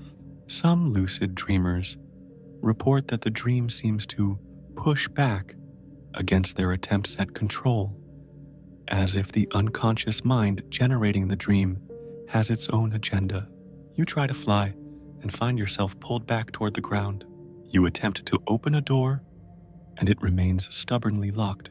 You will a sunny day, and clouds darken overhead instead. This resistance might reflect something important about the relationship between conscious and unconscious processes. The unconscious mind isn't simply a passive generator of raw material for consciousness to shape. It has its own patterns, its own logic, often its own goals, maintaining emotional processing, working through conflicts, consolidating memories, maintaining the narrative, and sensory coherence of the dream. Conscious lucidity arrives in the middle of these ongoing processes, and they don't necessarily yield to conscious will. Perhaps the most profound implication is that lucid dreaming reveals consciousness to be more mysterious, more multiple, more complex than our everyday experience suggests. The unified sense of self we carry through waking life may be a useful fiction, a narrative constructed by the brain to make sense of its own multiplicity. In dreams, and especially in lucid dreams, this fiction becomes transparent, and we glimpse the actual plurality underneath. The many processes, the many voices, the many versions of self that compose what we call I. This doesn't mean we're not unified selves, or that personal identity is illusion. Rather, it suggests that unity and multiplicity coexist, that the self is both one and many, singular and plural.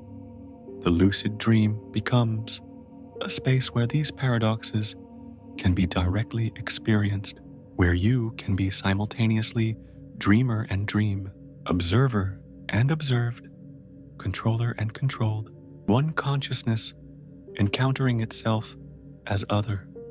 The territories we navigate at the borders of sleep encompass more than lucid dreams.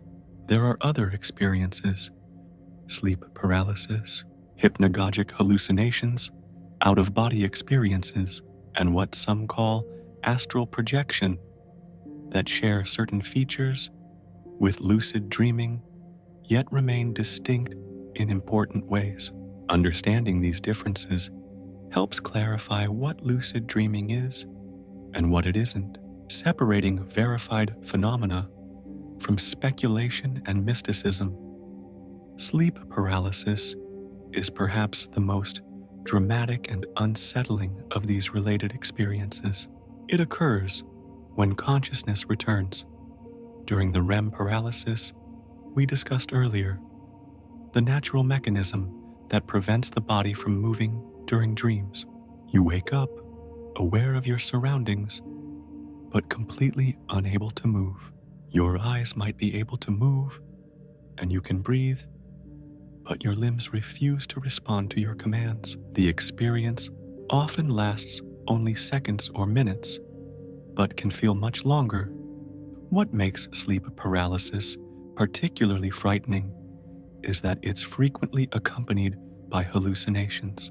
The brain, caught between sleep and waking, continues to generate dream-like content that overlays waking perception.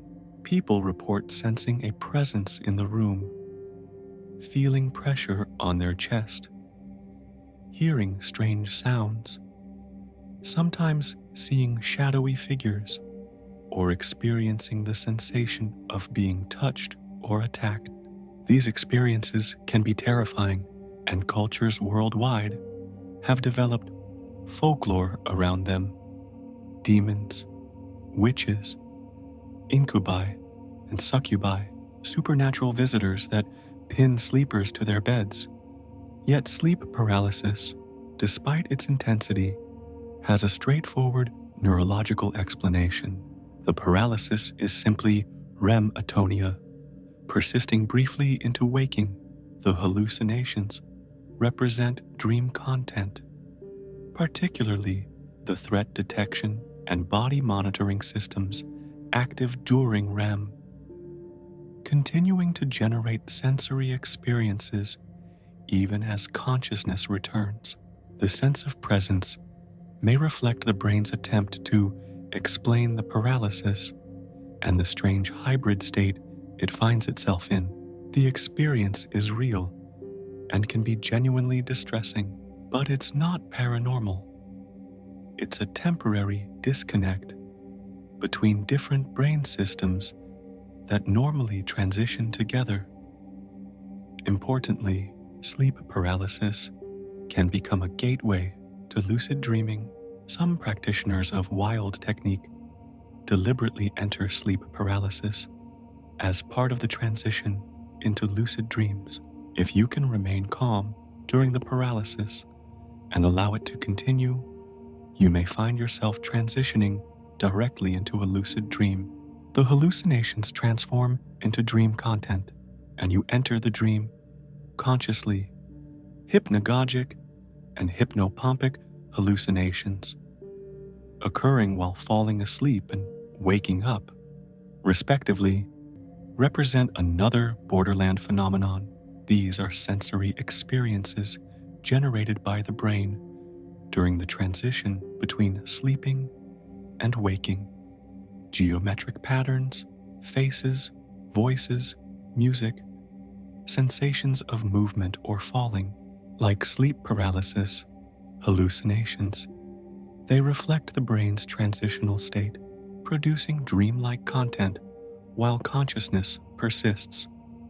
These hallucinations differ from lucid dreams because they occur during the transition rather than during established REM sleep, and they typically lack the immersive, coherent world building of full dreams, but they share with lucid dreaming that quality of conscious awareness existing alongside dreamlike content, and they similarly reveal the brain's extraordinary capacity for generating vivid sensory experience without external input. Out-of-body experiences, OBEs, present a more complex case. These are experiences of perceiving the world from a location outside one's physical body, often floating above or observing oneself from an external perspective. Some OBEs occur spontaneously during stress or trauma, others during lucid dreams, and still others during sleep paralysis or while falling asleep. The experience can be remarkably realistic, with people reporting accurate perceptions of their environment from their out-of-body perspective. From a neuroscientific standpoint, OBEs likely result from disruptions in the brain systems that normally maintain body schema and spatial awareness, particularly in the temporoparietal junction. When these systems misfire or receive conflicting information, the brain's model of where the self is located can temporarily detach from the physical body's actual location.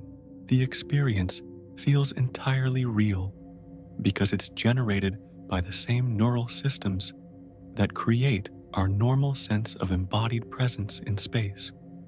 Importantly, studies attempting to verify whether OBE experiencers can actually perceive things they couldn't normally see from their physical location have consistently found they cannot. While the experience is subjectively convincing, it appears to represent a compelling illusion rather than actual separation of consciousness from the body. The brain generates the experience using memory, expectation, and sensory processing, the same mechanisms that create dream worlds, rather than through any mysterious capacity to perceive from a distance.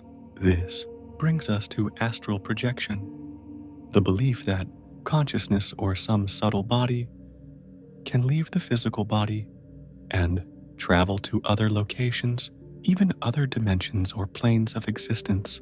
Astral projection is taught in various esoteric traditions as a skill to be cultivated through specific techniques, often involving meditation and visualization, similar to methods used to induce lucid dreams. The experiences people describe as astral projection are subjectively real and often profound, but there's no scientific evidence that consciousness can exist independently of the brain or that anything literally leaves the body during these experiences. What seems more likely is that astral projection represents a category of lucid dreams and OBE experiences interpreted through a particular metaphysical framework. The confusion between lucid dreaming and astral projection is understandable. Both involve conscious awareness in an apparently immaterial body. Both allow exploration of spaces that can seem compellingly real. Both can feel more vivid and significant than ordinary dreams. The difference lies not in the experience itself, but in the interpretation and in whether claims extend beyond subjective experience to objective facts about reality. Lucid dreamers might have experiences indistinguishable from what others call astral projection, floating out of their body, traveling to distant locations, encountering other entities. But if they're scientifically minded, they recognize these as products of their own dreaming mind rather than journeys to independently existing realms. The experience is no less valuable or interesting for being a dream rather than metaphysical travel. This distinction matters because it's easy for genuine phenomena to become obscured by mystical claims that can't be verified. Lucid dreams are remarkable enough without needing to add unsupported metaphysical interpretations. The brain's capacity to generate conscious, controllable, immersive experiences during sleep is inherently fascinating and worthy of exploration without requiring belief in astral planes or consciousness existing independently of neural processes. The scientific approach doesn't diminish the wonder or the potential value of these experiences, whether you interpret a vivid, lucid dream as just a dream or as a journey to another dimension. The subjective experience and its potential insights remain the same, but maintaining clarity about what can be verified and what remains speculation helps ground the exploration of these phenomena in reality rather than wishful thinking. Understanding these related phenomena, sleep paralysis, hypnagogic hallucinations, OBEs, and astral projection beliefs, provides context for lucid dreaming. They represent a family of experiences occurring at the boundaries of sleep and waking, all revealing the remarkable fluidity of consciousness and the brain's extraordinary capacity for generating convincing realities. But among them, lucid dreaming has the advantage of being well documented, scientifically verified, and achievable through reliable techniques without requiring acceptance of unverifiable metaphysical claims. There is something profoundly strange about time and dreams. A dream that seems to unfold over hours or even days might occupy only minutes of clock time. Events rush forward or crawl slowly. Cause and effect become untethered from temporal sequence. The experience of duration becomes fluid, subjective, mysteriously divorced from the steady progression of moments that governs waking life. This distortion of time represents one of dreaming's most peculiar features, and one that becomes especially noticeable in lucid dreams, where conscious awareness can compare dream time against an intuitive sense of real-time passing. The popular notion that dreams occur in compressed time, that you can experience hours of dream content in just seconds of actual sleep, has persisted for centuries. Some accounts claim that entire lifetimes can be dreamed in the moments before waking, or that a brief noise interrupting sleep can be woven into an elaborate dream narrative that seems to have been unfolding long before the sound occurred. These stories, while compelling, turn out to be largely mythical when subjected to scientific scrutiny. Stephen LeBurge's early experiments with lucid dreamers helped establish the actual relationship between dream time and clock time. He had lucid dreamers perform specific tasks in their dreams, counting to 10, or singing a song they knew, or performing a simple action, while signaling the beginning and end of the task with eye movements. When researchers measured the time elapsed between signals, they found something surprising. Dream activities took approximately the same amount of time as they would while awake. Counting to 10 in a dream took about as long as counting to 10 while awake. Singing a familiar song occupied roughly the same duration in both states. Walking across a dream room required about the time you'd expect for crossing an actual room.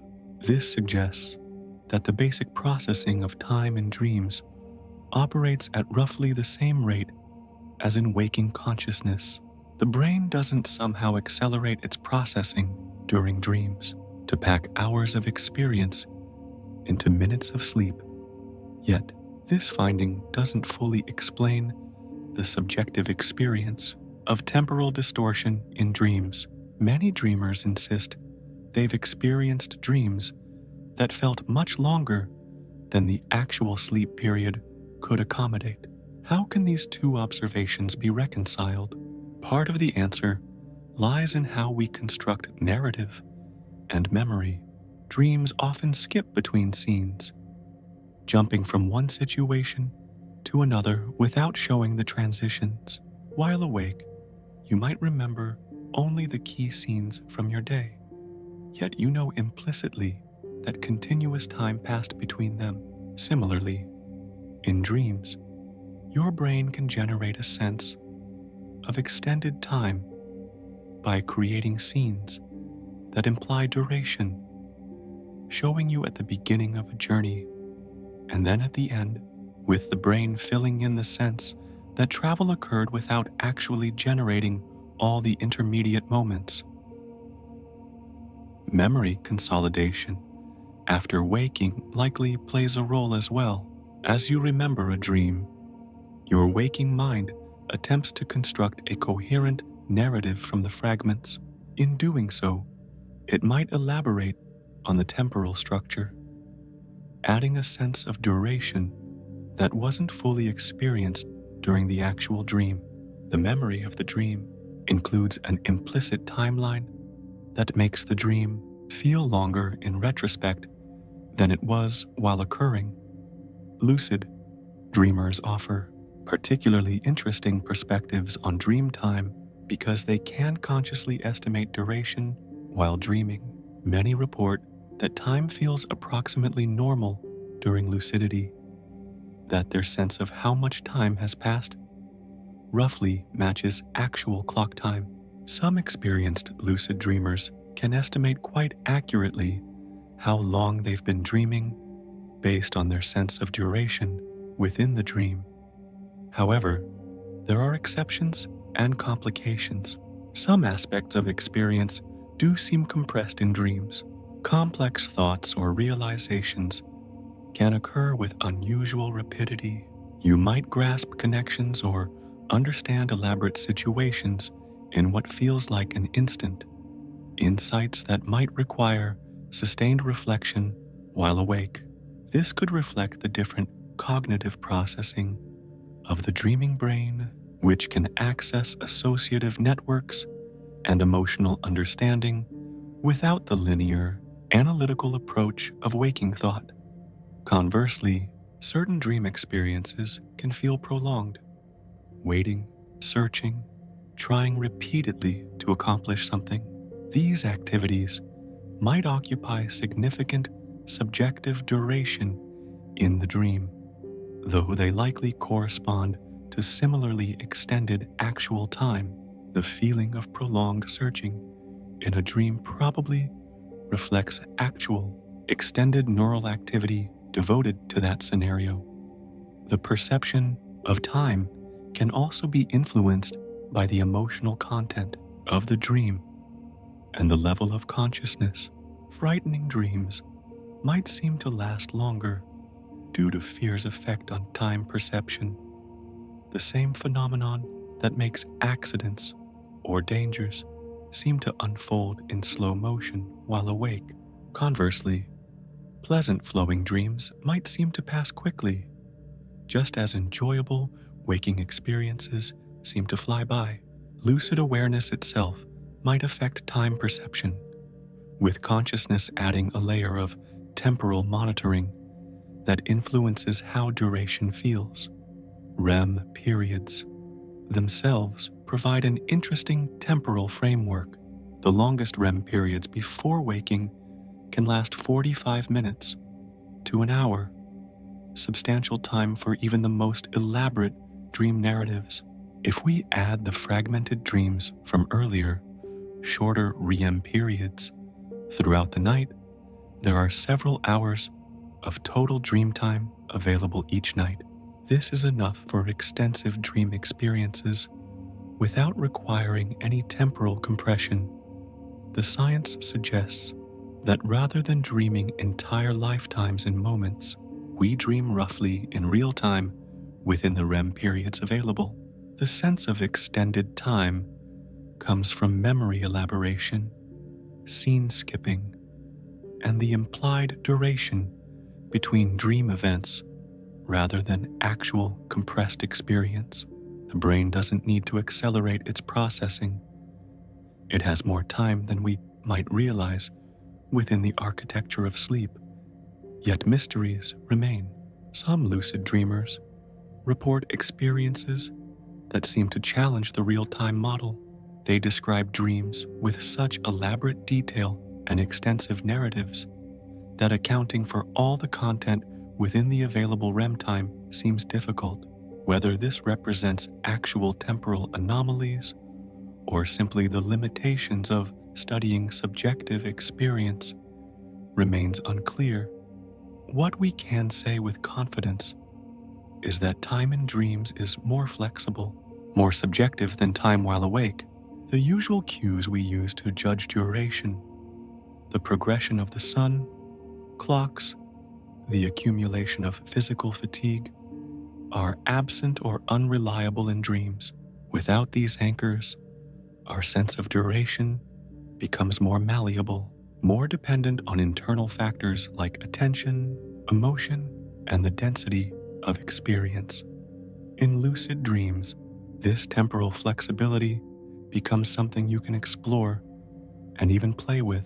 Some lucid dreamers report being able to slow down or speed up time in their dreams through intention, though whether this represents actual changes in processing speed or simply changes in subjective attention and perception remains debatable. The dream world's responsiveness to expectation extends even to temporal experience.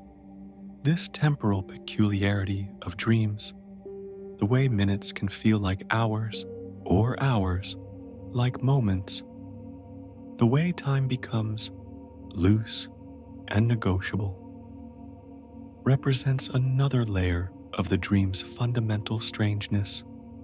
It reminds us that time itself, which seems so objective and absolute while awake, is partly a construction of consciousness, a framework the brain uses to organize experience.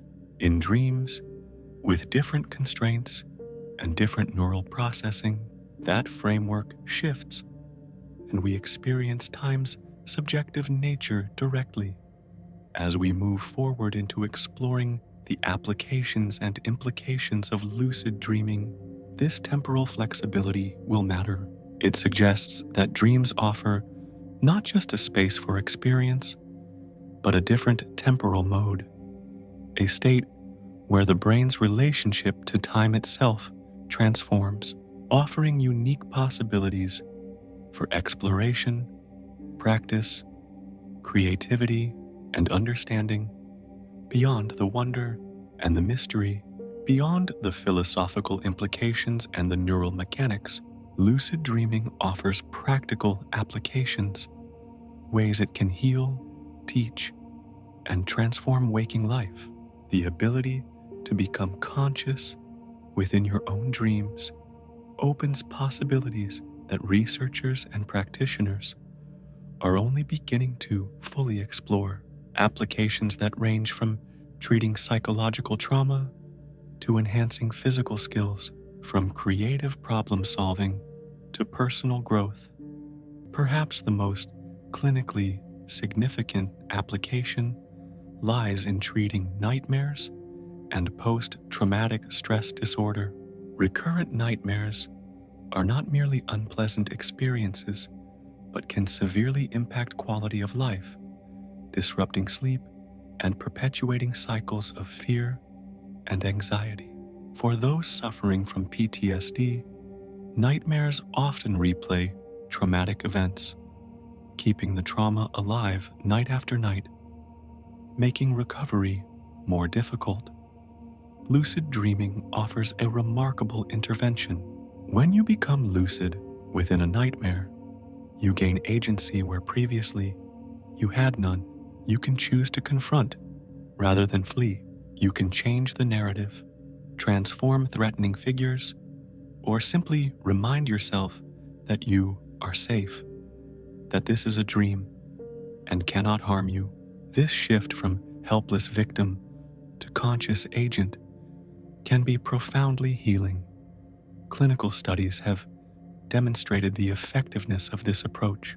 Patients trained in lucid dreaming techniques, particularly imagery rehearsal therapy, combined with lucidity training, show significant reductions in nightmare frequency and intensity.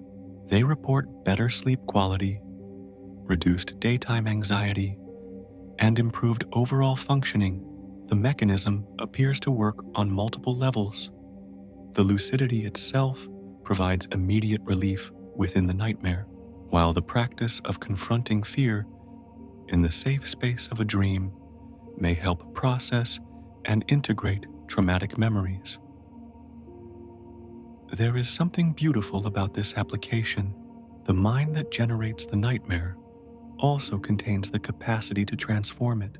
The same neural networks that replay trauma can, with conscious awareness, create new narratives of empowerment and safety.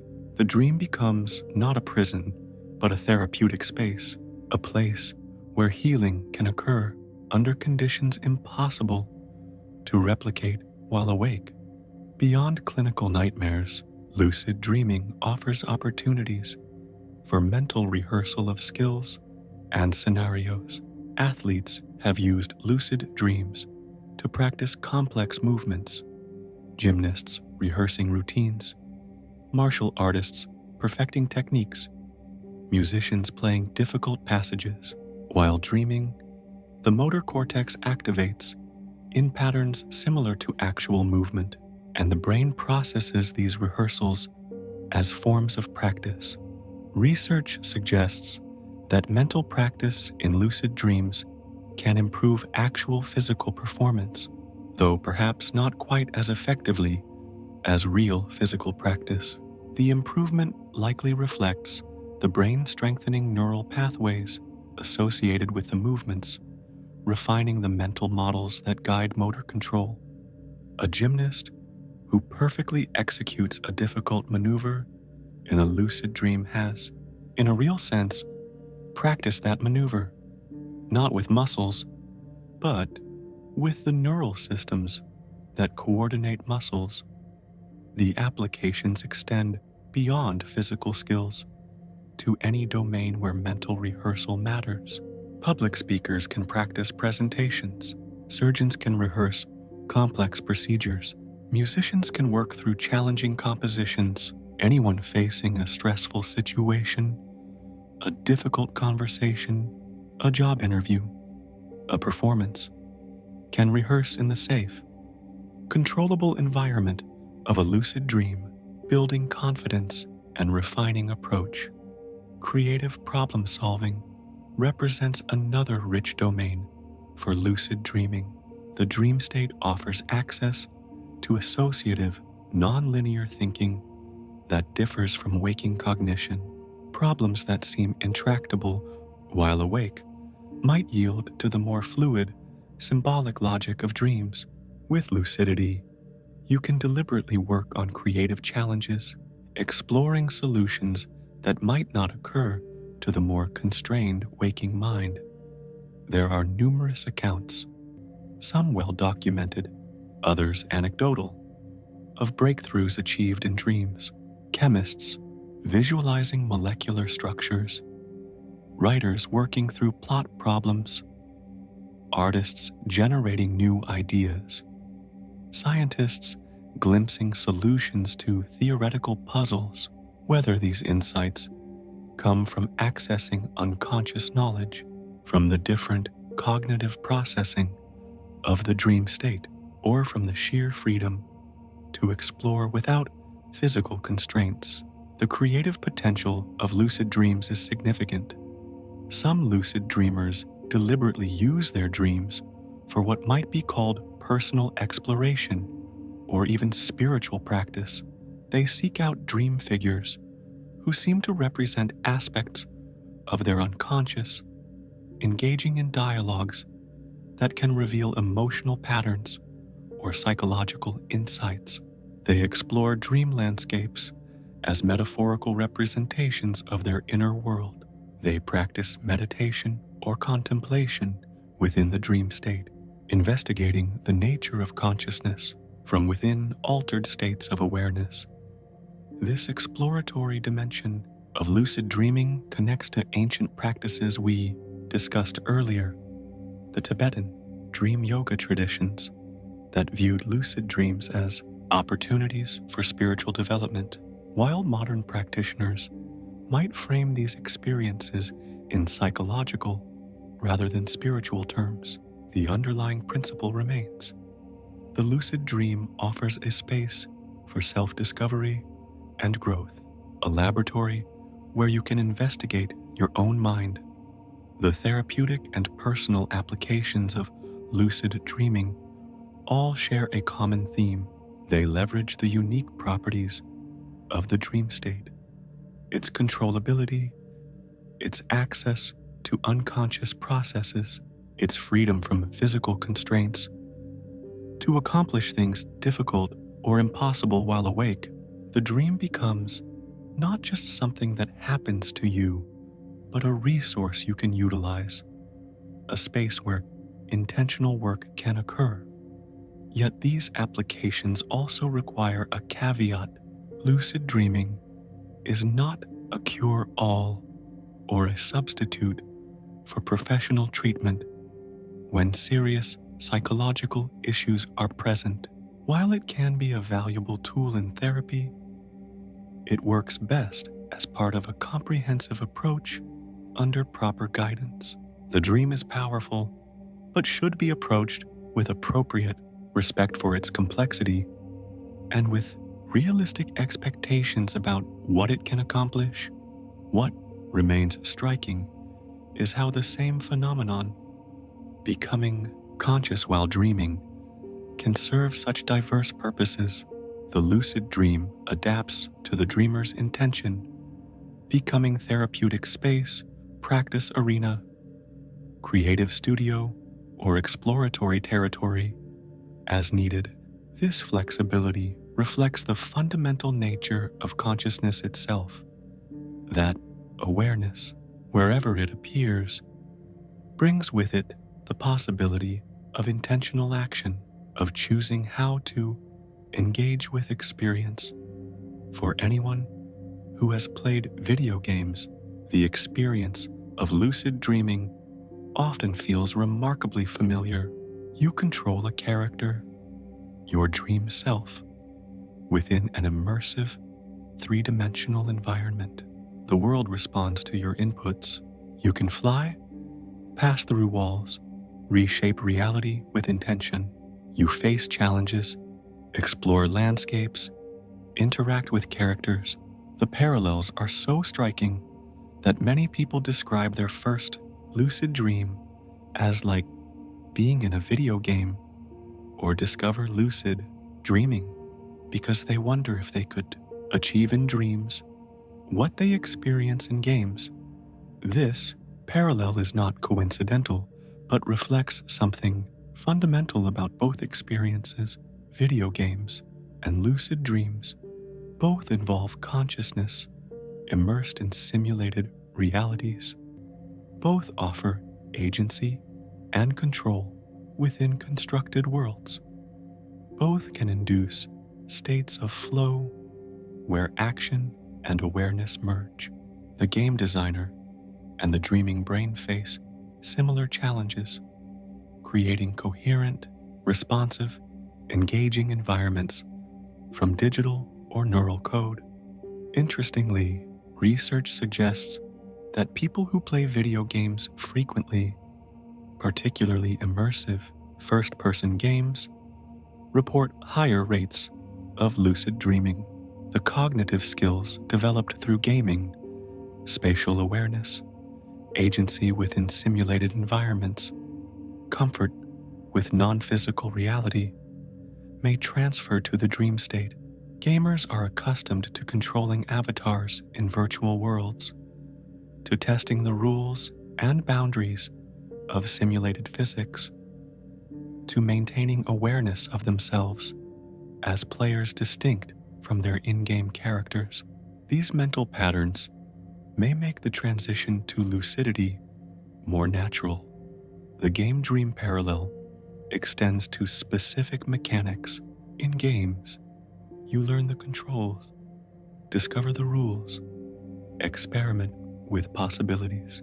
In lucid dreams, you do the same.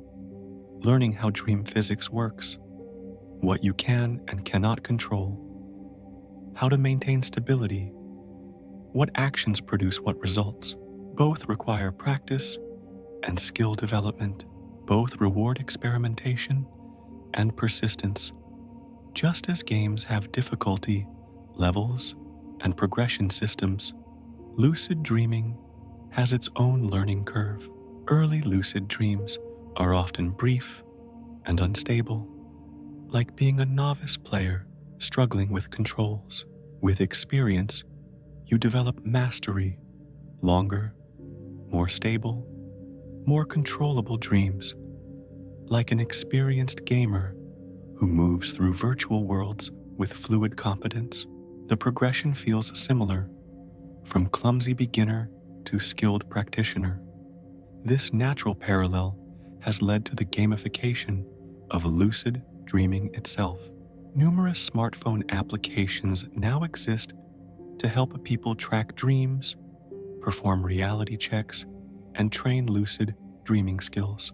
These apps often incorporate game-like elements, point systems for performing reality checks, achievement badges for successful lucid dreams, progress tracking, and community leaderboards.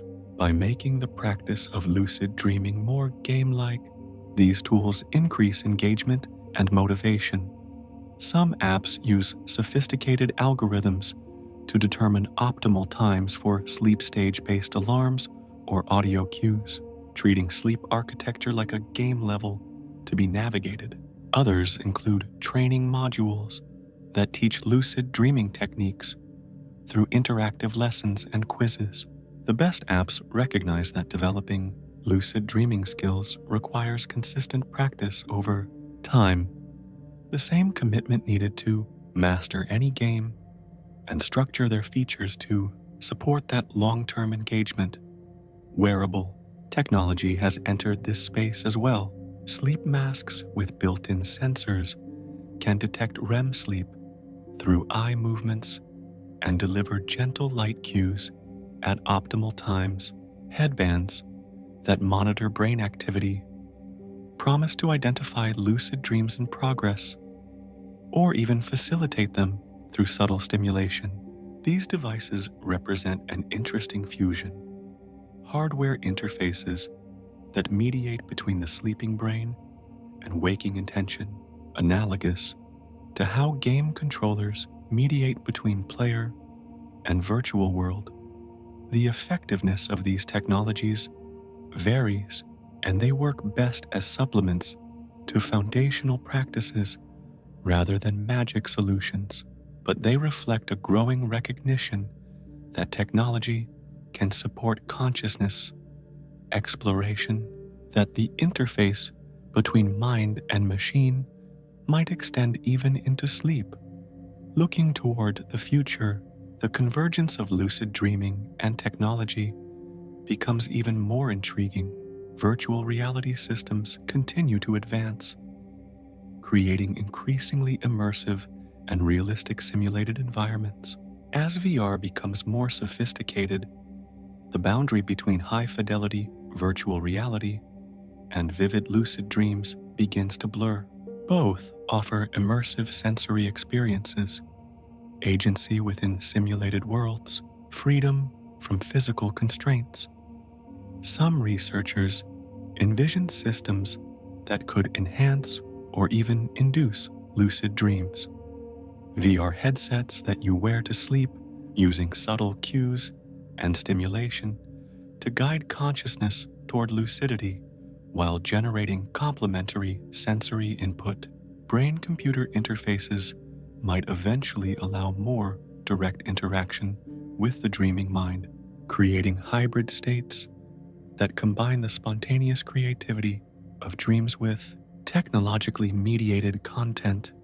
Even more speculative is the possibility of shared dreams, multiple people somehow experiencing connected dream spaces, like multiplayer gaming, but occurring within actual REM sleep. While this remains firmly in the realm of science fiction, with current technology and understanding, The rapid advancement of brain-computer interfaces and our growing understanding of the neural correlates of dreaming make the idea less impossible than it once seemed. The question of whether such technologically mediated experiences would truly be dreams or something else entirely remains open. There's something essential about the dream's emergence from the sleeping mind alone, its character as a purely internal phenomenon generated by neural activity without external input.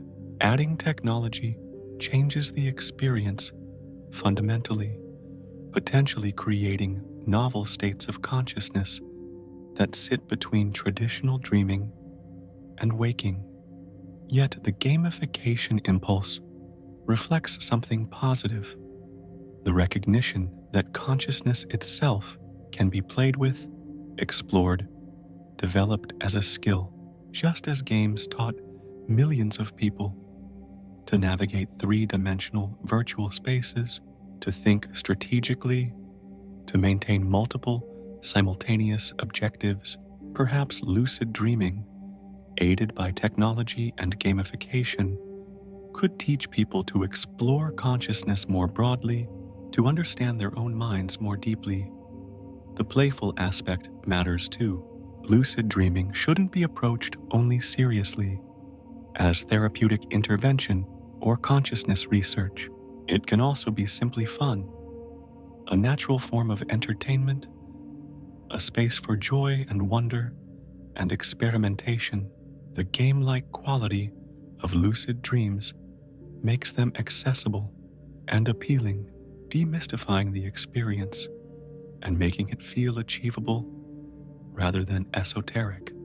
As virtual reality, artificial intelligence, and brain-computer interfaces continue to advance, the boundaries between gaming, dreaming, and other forms of immersive experience will likely become increasingly fluid.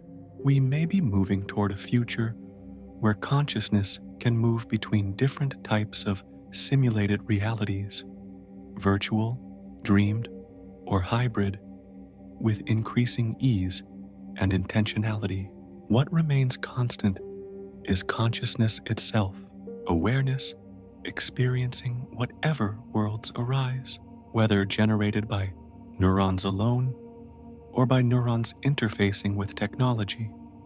The eye movement signals that Stephen LaBerge used to prove lucid dreaming's existence represented one-way communication, the sleeping mind sending information outward to the waking world. For decades, this remained the limit. Consciousness could signal from inside the dream, but couldn't receive complex information from outside. The dream remained fundamentally isolated, a private inner universe accessible only to the dreamer. But in recent years, researchers have begun to push beyond this boundary, exploring whether two-way communication might be possible, whether we might send information into dreams, whether the sleeping mind could receive questions, process them, and respond. The results suggest we stand at the threshold of something extraordinary, the possibility of interactive dreaming, of genuine dialogue between the dreaming and waking worlds. In 2021, researchers at multiple laboratories reported successful experiments in what they called interactive dreaming, or two-way communication with lucid dreamers. The methodology was elegant. Lucid dreamers, trained to signal their lucidity and capable of maintaining awareness during dreams, were presented with simple questions or problems while they slept. These questions came through various modalities: spoken words, through earphones, flashing lights, even mathematical problems presented through sequences of tones. The remarkable finding was that lucid dreamers could often perceive these external stimuli, incorporate them into their dreams, process the information, and respond with eye movement or facial muscle signals that indicated comprehension and answer. A dreamer might be asked a simple math problem, "What is 8 minus 6?" and respond by moving their eyes twice, indicating the answer 2. The communication wasn't reliable every time, and the complexity of information that could be exchanged remained limited, but it worked often enough to be statistically significant. This represents a fundamental shift in our understanding of dreams. The dreaming mind, it turns out, is not completely sealed off from external input. It can receive information, process it consciously while remaining asleep, and transmit responses.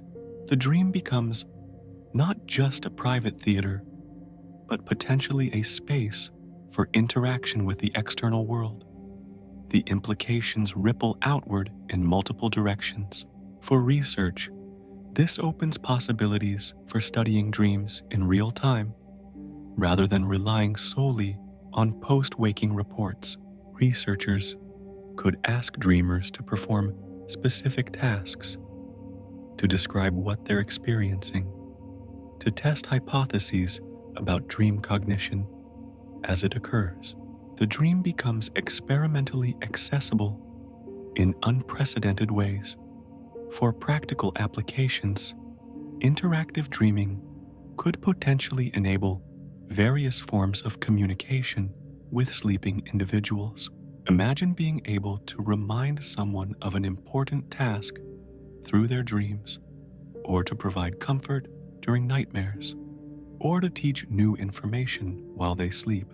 While we're far from such applications being reliable or widespread, the principle is established. The barrier between waking and dreaming is more permeable than we thought. The research has limitations worth noting. The communication that's been achieved is crude and effortful, requiring extensive training and succeeding only a fraction of the time.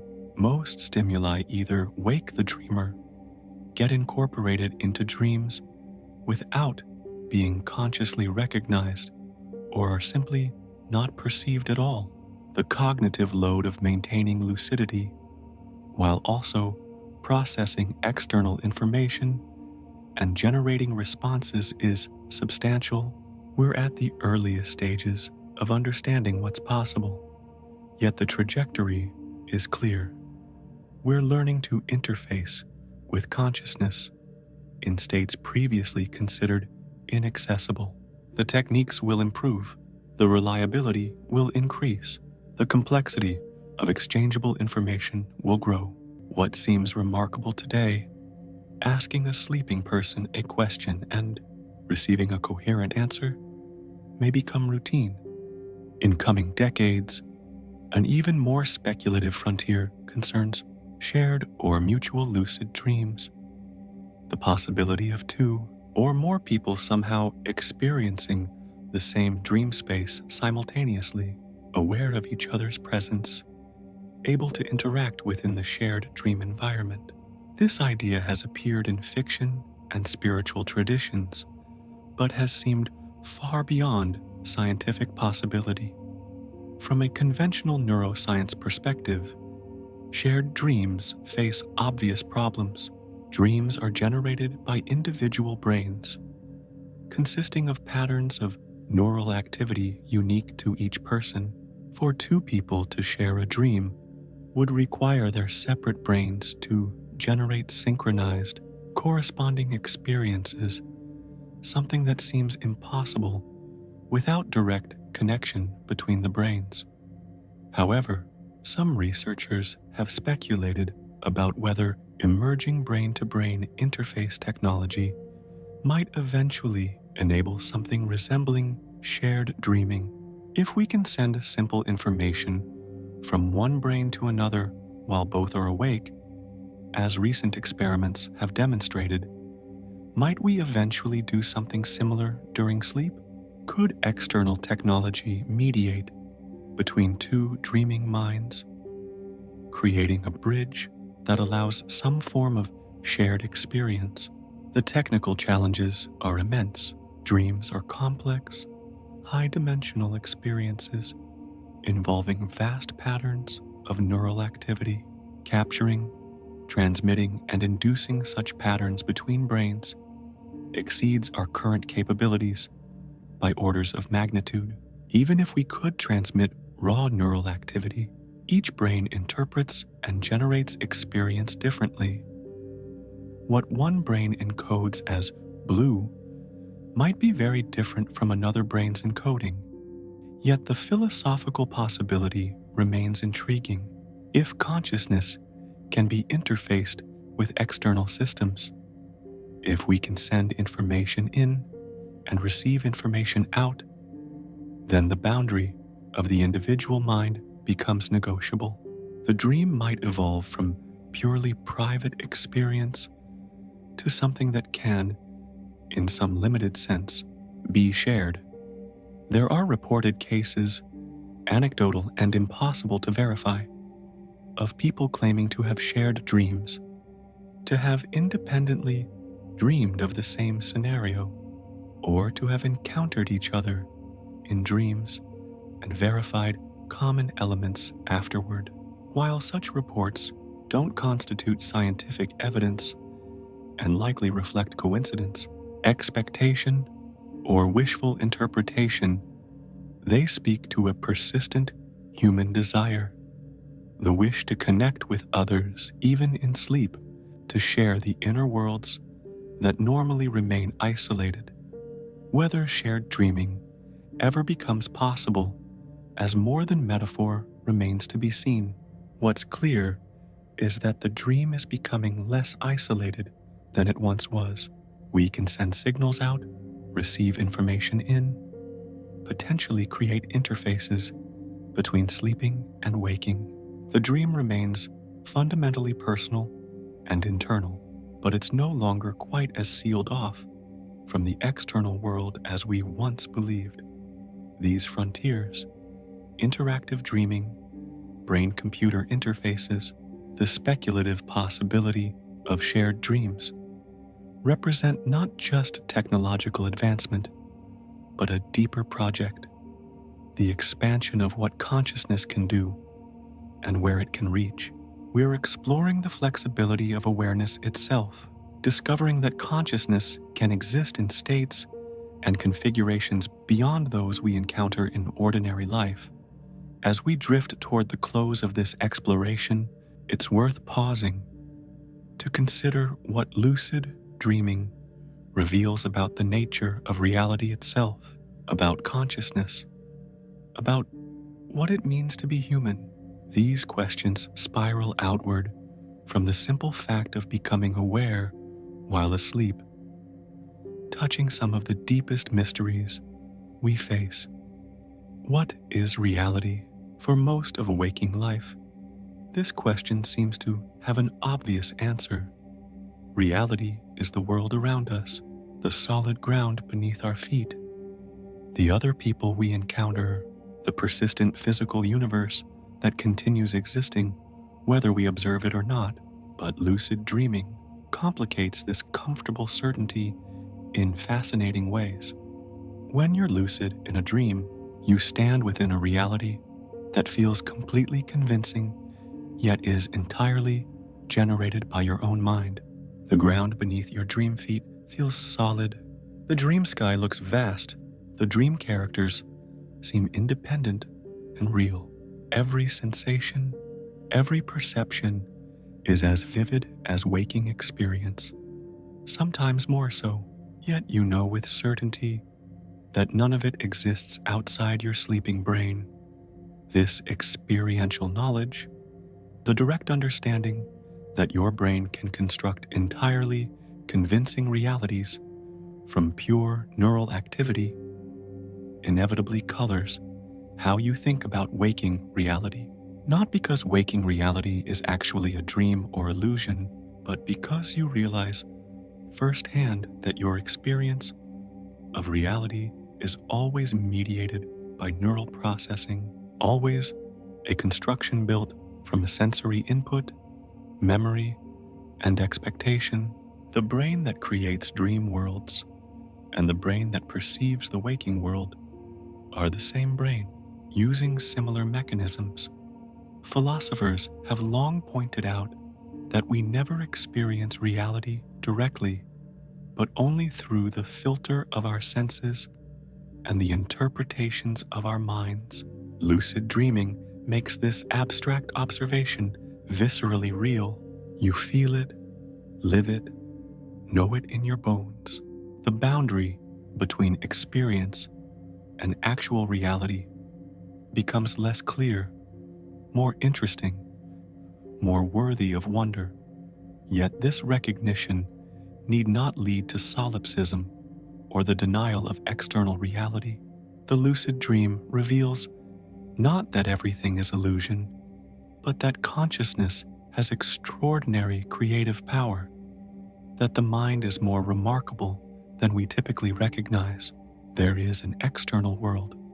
Yes, it existed before you and will exist after you, but your experience of it is always constructed, always shaped by the particular way your brain processes information.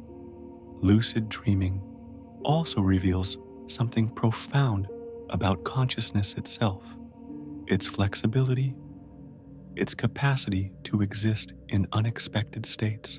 We tend to think of consciousness as binary. You're either awake and aware, or asleep and unconscious. But the lucid dream demonstrates that consciousness is more complex, that awareness can persist in conditions we wouldn't expect, that the space of possible conscious states is larger and stranger than ordinary experience suggests. This matters because it means consciousness is more fundamental and more versatile than simple everyday experience indicates. You are not just the waking mind that navigates the world by day. You are also the dreaming mind that creates universes by night, and the lucid mind that can wake within those creations, and all the gradations between. Consciousness is not one thing, but many things, not a single state, but a spectrum of possible configurations. The capacity for lucid dreaming, this natural human ability to become conscious while dreaming, hints at something deeper about the flexibility of awareness. If consciousness can bloom in sleep, where else might it manifest? What other configurations might be possible? The lucid dream serves as existence proof that consciousness is not confined to the narrow band we experience in ordinary waking life. There's also something deeply moving about the human ability to inhabit multiple realities. During waking, you navigate the shared physical world, constrained by natural law and social convention. During sleep, you generate private universes, free from physical limits, but typically unconscious of their nature. And in lucid dreams, you achieve both: the freedom of the dream world with the awareness of the waking mind.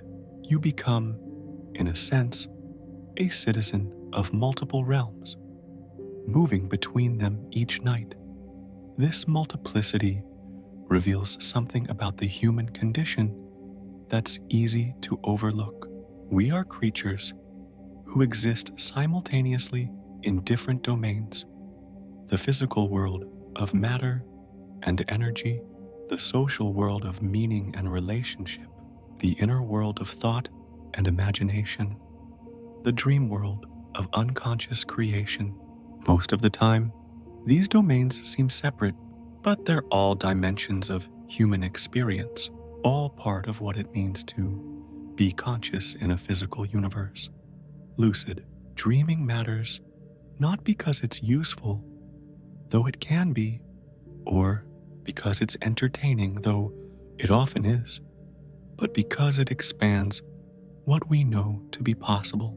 It shows that consciousness is more mysterious and wonderful than materialist reductionism might suggest, yet it does so without requiring supernatural explanations. The lucid dream is entirely natural, entirely explicable through neuroscience, yet it remains extraordinary. In learning to wake up inside our dreams, we learn something about waking itself, that awareness is not passive reception, but active construction, that the mind is not a mirror reflecting reality, but an organ generating experience. We learn that the boundaries we take for granted between sleeping and waking, between conscious and unconscious, between real and unreal, are more fluid than they appear. We learn that consciousness itself is a kind of art, a creative act the brain performs continuously, painting reality from neural signals. As you lie down to sleep tonight, and on all the nights that follow, you carry this knowledge with you. The state you're entering is not mere absence, not a void between waking periods, but another form of consciousness, another realm of experience. And within that realm, the possibility always exists. Awareness might bloom, consciousness might emerge, and you might find yourself awake inside your own mind's creations. The dream is always there, every night, waiting. The universe inside your skull unfolds its strange geometries and impossible physics. Characters emerge from the unconscious, laden with symbolic significance. Landscapes form and dissolve, following emotional rather than physical logic. And sometimes, with practice, with intention, with that mysterious alignment of conditions that permits lucidity, you wake up inside that inner universe. When you do, you discover something that our ancestors knew, that contemplatives and scientists have mapped from different angles, that every lucid dreamer learns firsthand. Consciousness is more vast and various than any single state can capture. You are more than your waking self. You contain multitudes, generate worlds, can be aware in states that seem to preclude awareness. Sleep, then, is not a little death, but a portal, a threshold crossed each night into territories of consciousness that remain mysterious despite all our knowledge. And lucid dreaming is the art of crossing that threshold with awareness intact, of carrying the light of consciousness into the darkness of sleep, of becoming an explorer of your own mind's infinite creative capacity.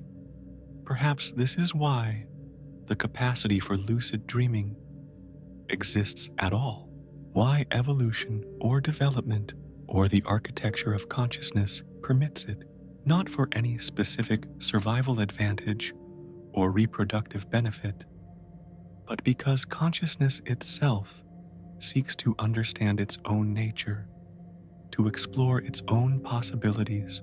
In the lucid dream, awareness becomes aware of itself. Consciousness observes its own workings, and the mind glimpses its own extraordinary nature. So tonight, as you close your eyes and feel yourself drifting toward sleep, remember, you are not leaving consciousness behind, but entering a different form of it. The world you're about to generate is no less real than the waking world in terms of subjective experience. And somewhere in that private universe of your sleeping mind, the possibility always exists. You might become aware, might realize you're dreaming, might experience that profound and beautiful moment when consciousness blooms in the darkness of sleep. The dream awaits. The inner universe stands ready to unfold, and you, consciousness itself, awareness in its most mysterious mode, are about to journey once again into that twilight country where anything is possible, where the laws of physics bend to imagination, where you are simultaneously creator and created, dreamer and dream. Rest now, sleep well, and perhaps tonight, in the quiet depth of REM sleep, you'll open your eyes within a dream and discover yourself awake in a world of your own making, a lucid explorer in the infinite landscapes of consciousness.